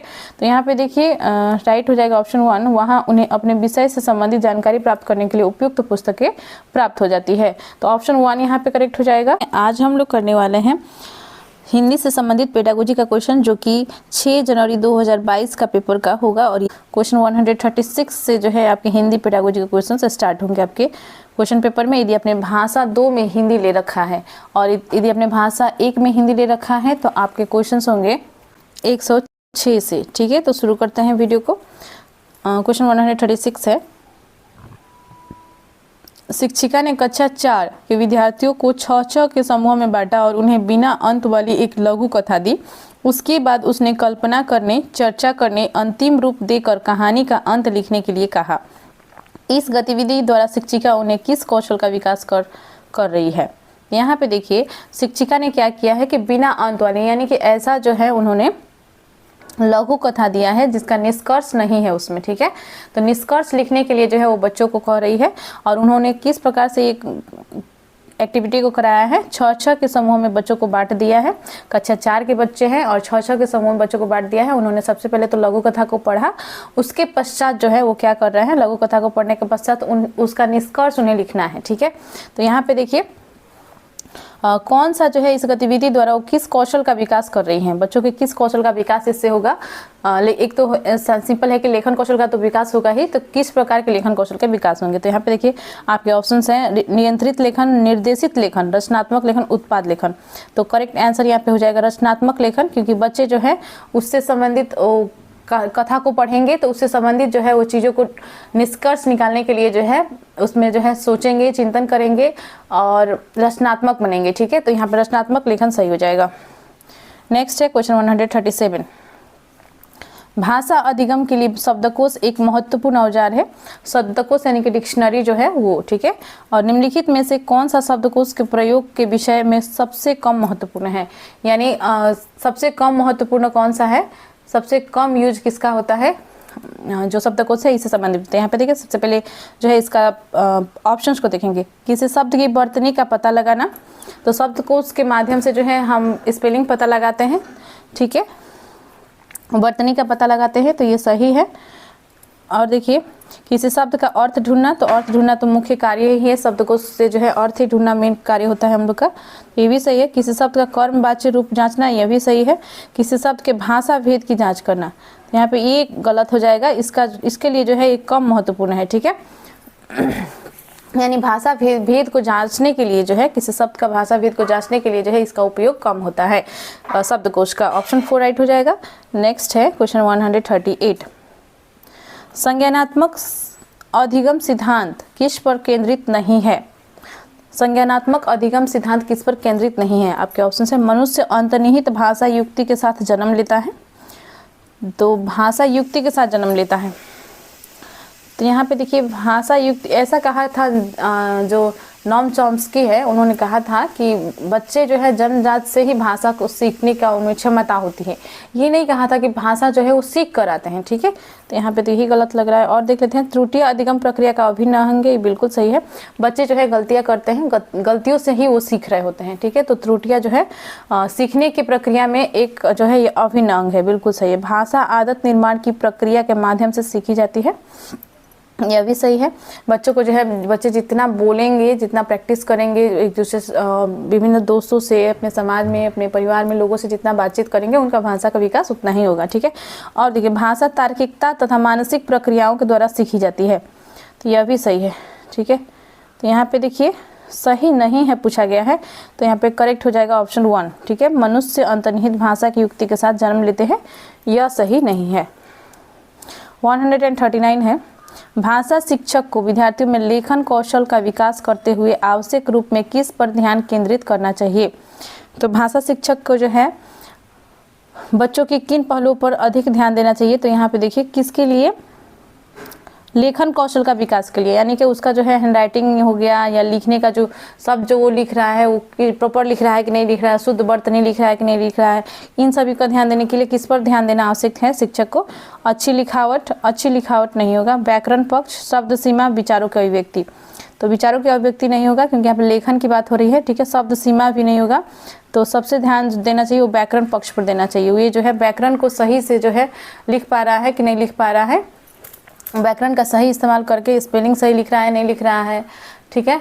और एक वचन है, बहुवचन है, या विभिन्न जो शब्द का जो सही तरीका से लिखना होता है उस तरह से लिख पा रहा है कि नहीं लिख पा रहे, इन चीज़ों को मेन देखना चाहिए, क्योंकि इससे जो है उसका लेखन कौशल का विकास सही से होगा। आगे देखते हैं 140 है, देखिए प्रश्न है, कक्षा 1 की भाषा की पाठ्यपुस्तक में पहले पृष्ठ पर मेले की दृश्य का चित्र छपा हुआ है जिससे कोई शब्द या वाक्य नहीं लिखा हुआ है। ठीक है, जिसमें किसी भी शब्द का प्रयोग नहीं किया है, वाक्य भी नहीं लिखा हुआ है। शिक्षार्थियों के लिए इसका क्या उद्देश्य है? तो यहाँ पे देखिए क्लास 1 के बुक में जो है चित्र दिए गए हैं। ठीक है, किससे संबंधित? मेले से संबंधित ये दृश्य है। ठीक है, और चित्र दिया गया है, लेकिन उसमें जो है लिखा हुआ कुछ भी नहीं है, कोई भी वाक्य नहीं लिखा हुआ है, शब्द नहीं लिखा हुआ है। तो शिक्षार्थियों के लिए इसका क्या उद्देश्य है? ठीक है, तो यहाँ पे देखिए ऑप्शन है चित्र। देखिए यहाँ पे चित्रों को देखने में मजा आता है, नहीं, ये उद्देश्य नहीं है। चित्रों को समझना और विश्लेषण करना, बिल्कुल सही। उन्हें ऐसे चित्र बनाने का अवसर प्रदान करना। मेले के चित्र जो है छोटे बच्चे कैसे बना पाएंगे, ये तो गलत ही हो जाएगा। ठीक है, पुस्तक पठन के उनके धैर्य में वृद्धि करना, नहीं, ये भी गलत हो जाएगा। तो यहाँ पे देखिए मुख्य उद्देश्य जो है इसका यह है कि चित्रों को समझना और विश्लेषण करना। ठीक है, वहाँ पे देखिए कि कुछ लोग जो है सामान कुछ खरीद रहे होंगे, कुछ बच्चे भी होंगे, खेल रहे होंगे। ठीक है, विभिन्न प्रकार के सर्कस वगैरह रहती है मेले में, तो इस चीज़ को देख के, रंग बिरंगी चीज़ों को देखेंगे तो उनको तो मज़ा आएगा ही, लेकिन मुख्य उद्देश्य जो है इसका यही है कि वे जो है इसका विश्लेषण कर सके उस चित्र को देखकर। ठीक है, और समझने का प्रयास करें। तो ऑप्शन सेकेंड यहाँ पे करेक्ट हो जाएगा। और देखिए 141 है, अभिकथन और कारण दिए गए हैं। अभिकथन में है, शिक्षक को कक्षा में संप्रेषणात्मक कार्य की संरचनाओं को संबद्ध करना आवश्यक है। तो यानी ये कहा गया है कि शिक्षक को जो है कक्षा में जब वो आ रहे हैं तो उनको जो है संप्रेषणात्मक कार्य यानी बच्चों से बातचीत करना, कम्युनिकेशन करना, ये आवश्यक होता है। तो ये बिल्कुल सही है। ठीक है, कारण देखिए क्या दिया गया है, संप्रेषणात्मक कार्यों का अभ्यास शिक्षार्थियों को समाज में बेहतर प्रदर्शन के समर्थ बनाता है। तो यह भी सही है। ठीक है, कारण और अभिकथन दोनों सही दिया गया है। यहाँ पे ये कहा गया है कि बच्चों से जो है संप्रेषणात्मक कार्य यानी कि बच्चों से कम्युनिकेशन करना, बच्चों से बातचीत करना, संवाद करना, किसी विषय पर चर्चा करना, इससे क्या होगा, उनका जो है कौशल का विकास होता है। सबसे मुख्य तो इससे जो है भाषा का उनका विकास होगा और भी चीज़ों पर उनका पकड़ बनेगी। ठीक है, इससे वो क्या होंगे, समाज में बेहतर प्रदर्शन के लिए समर्थ बनेंगे। तो यहाँ पे दोनों सही दिया गया है और ए और आर दोनों सही है तथा आर ए की सही व्याख्या है। तो यहाँ पे ऑप्शन 1 राइट हो जाएगा। नेक्स्ट है 142, निर्देशित रचना सामान्यतः किस पर प्रस्तुत करनी चाहिए? अव्यक्त स्तर पर, आरंभिक स्तर, किशोरावस्था के स्तर पर, वयस्क के स्तर पर। तो निर्देशित रचना किस पर जो है प्रस्तुत किया जाना चाहिए? तो यहाँ पे करेक्ट आंसर आपका हो जाएगा वयस्क के स्तर पर। ठीक है, यानी कि मैच्योर होने पर। ठीक है, मैच्योर लेवल पर जो बच्चे होते हैं उनको जो है निर्देशित रचना जो है प्रस्तुत करना चाहिए, न कि अव्यक्त स्तर पर, आरंभिक स्तर पर, किशोरा के स्तर पर। तो यहाँ पे ऑप्शन 4 राइट है। 143 है, गहन पठन का उद्देश्य किसको बढ़ावा देना है? आनंद के लिए पठन, परीक्षण के लिए पठन, सूचना के लिए पठन, लेखक के विषय में जानने के लिए पठन।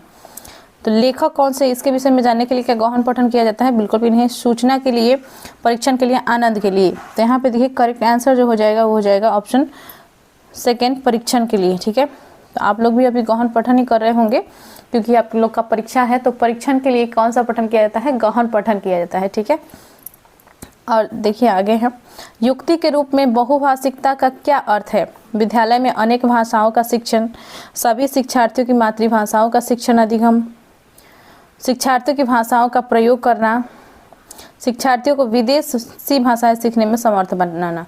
तो यहाँ पे देखिए बहुभाषिकता का क्या अर्थ है? बहुभाषिकता यानी कि विभिन्न भाषा को जो है बच्चों को सिखाना। ठीक है, बच्चे जो है विभिन्न भाषा को सीख सके, यह यहाँ पे होना चाहिए। तो यहाँ पे देखिए यही कहा गया कि विद्यालय में अनेक भाषाओं का शिक्षण। तो ऑप्शन 1 ही यहाँ पे राइट हो जाएगा। ठीक है, विद्यालय में जो है विभिन्न बच्चे आते हैं जो अलग अलग भाषा बोल रहे होते हैं, तो उनका जो भी भाषा है वो एक दूसरे से इंटरेक्ट करके भी सीख लेते हैं, दोस्तों में आपस में दोस्ती होती है। तो ठीक है, और दूसरा है कि टीचर को भी जो है बहुभाषिकता पर जोर देना चाहिए, दूसरे भाषा को सिखाने में भी जोर देना चाहिए। ठीक है, और ये भी कहा गया है कि एनईपी 2020 में कि बच्चों को जो है मातृभाषा में ही शिक्षा दी जानी चाहिए प्राथमिक स्तर पर। ठीक है, तो ये भी ध्यान रखते हुए शिक्षक को इसी प्रकार से पढ़ाना चाहिए। तो यहाँ पे देखिए सेकेंड में दिया गया था कि सभी शिक्षार्थियों को मातृभाषाओं का शिक्षण अधिगम, ये नहीं है बहुभाषिकता। शिक्षार्थियों की भाषा का प्रयोग करना, ये भी नहीं है। शिक्षार्थियों को विदेशी भाषा सीखने में समर्थ बनाना, ये भी नहीं होगा। ऑप्शन 1 ही यहाँ पे करेक्ट हो जाएगा। नेक्स्ट है 145, पठन शिक्षण शास्त्र किस बात का समर्थन करता है? पठन का मतलब अर्थ ग्रहण करना है, पठन का मतलब लिपि पढ़ना है, पाठ्य सामग्री के विचारों का सांकेतिकरण पठन है, लेखक बनने के लिए पठन आवश्यक है। तो क्या सिर्फ लेखक बनने के लिए ही पठन आवश्यक होती है? नहीं। पठन का मतलब हुआ कि अर्थ ग्रहण करना। आपने जो भी पढ़ा उससे संबंधित आपको अर्थ आपने समझ लिया, तो यानी कि आप असली में पढ़ रहे हो। ठीक है, तो पठन क्या होती है? अर्थ ग्रहण करना होता है। ठीक है, बच्चे जो भी पढ़ रहे हैं उसका अर्थ उन्हें ज्ञात हो जाए। ठीक है, सिर्फ लिपि पढ़ना नहीं होता है। पाठ्य सामग्री के विचारों का सांकेतिकरण पठन है, नहीं। लेखक बनने के लिए पढ़ना, ये तो गलत ही है। तो ऑप्शन यहाँ पे 1 सही है। ठीक है, पठन का मतलब अर्थ ग्रहण करना है। 146 है, भाषा अधिगम में युक्ति के रूप में कहानी सुनाने का उद्देश्य क्या है? शिक्षार्थियों को नैतिक शिक्षण देना है। भाषा अधिगम में युक्ति के रूप में कहानी सुनाने का उद्देश्य क्या है? बच्चों को जो है कहानी क्यों सुनाया जाता है, कहानी के माध्यम से उनका क्या विकास होता है। ठीक है, तो यहाँ पे देखिए, शिक्षार्थियों को नैतिक शिक्षण देना है, शिक्षकों की कहानी याद करने में समर्थ बनाना। कहानी याद करने में समर्थ बनाना, ये तो गलत ही है। और देखिए, शिक्षार्थियों को कहानी के पठन के लिए समर्थ बनाना है। कहानी को पढ़ने के लिए वो सक्षम बन जाए कि यही कहानी के सुनाने के पीछे उद्देश्य होता है, ये भी नहीं होगा। शिक्षार्थियों को भाषा सीखने के लिए मौके देना है। तो कि कहानी के माध्यम से वो सिर्फ भाषा को नहीं सीख रहे होते, और भी उनका जो है नैतिक विकास भी हो रहा होता है। ठीक है, तो यहाँ पे ऑप्शन 1 ही सही है, शिक्षार्थियों के नैतिक शिक्षण देना। क्या सही है क्या गलत है, इसमें वो अंतर कर पाए। ठीक है, इन चीज़ों का जो है उनमें विकास हो, उनका नैतिक विकास हो। ठीक है, इसीलिए कहानी सुनाने के पीछे मुख्य उद्देश्य होता है। जैसे कि विभिन्न उद्देश्य, जैसे कि कोई सांप और जो है मेंढक की कहानी बच्चों को सुनाया जाता है, तो उसमें बताया जाता है कि सांप ने जो किया वो सही है या मेंढक ने जो किया वो सही है। ठीक है, ये सभी चीज़ें। और जैसे कि कछुआ और जो खरगोश वाला रेस वाला जो कहानी है, इसके माध्यम से उन्हें पता चलता है कि ज़्यादा जो है ओवर कॉन्फिडेंस जो है अच्छा नहीं होता है। ठीक है, तो ये सभी चीज़ें उनको नॉलेज देती हैं और उनकी नैतिक विकास करती है। 147 है, भाषा अधिगम के लिए एक पूरक पठन के रूप में लघु कहानियों तथा अन्य वृत्तांतों का संग्रह को सुझाया गया है। पूरक पठन का मुख्य उद्देश्य क्या है? तो यहाँ पे ये कहा गया है कि भाषा अधिगम के लिए पूरक पठन के रूप में लघु कहानियाँ तथा अन्य वृत्तांतों का संग्रह को सुझाया गया है। पूरक पठन का मुख्य उद्देश्य क्या है? तो यहाँ पे देखिए ऑप्शंस हैं। तो यही पूछा गया है कि जो पूरक पठन यानी कि जो लघु कहानियाँ और अन्य वृत्तांत का जो संग्रह है, ये पाठ्यक्रम में शामिल किए गए रहते हैं, तो इसके पीछे क्या उद्देश्य होता है? तो गौण को बढ़ावा देना नहीं होगा, नैतिक अधिगम को बढ़ावा देना ये भी नहीं होगा, विस्तृत पठन को बढ़ावा देना ये भी नहीं होगा, अकादमिक।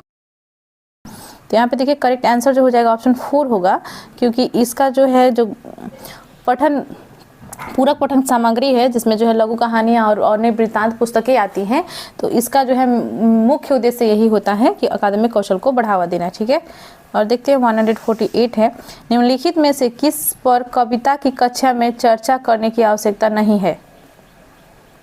किस पर कविता की कक्षा में चर्चा करने की आवश्यकता नहीं है? कविता के विचारों और थीम पर, तुकबंदी पर, काव्य साधनों पर, व्याकरण पर। यानी कि कोई कविता है उससे संबंधित किन चीज़ों को जो है कक्षा में वो ज़्यादा आवश्यक नहीं माना जाता है चर्चा करने के लिए। तो यहाँ पे देखिए कविता जैसे कि पढ़ाया जाता है, तो यहाँ पे कविता के विचारों और थीम पर, तो कविता में मुख्य क्या विचार दिए गए हैं, क्या ये सिखाने का प्रयास कर रहा है, ये तो डिस्कस करना जरूरी है।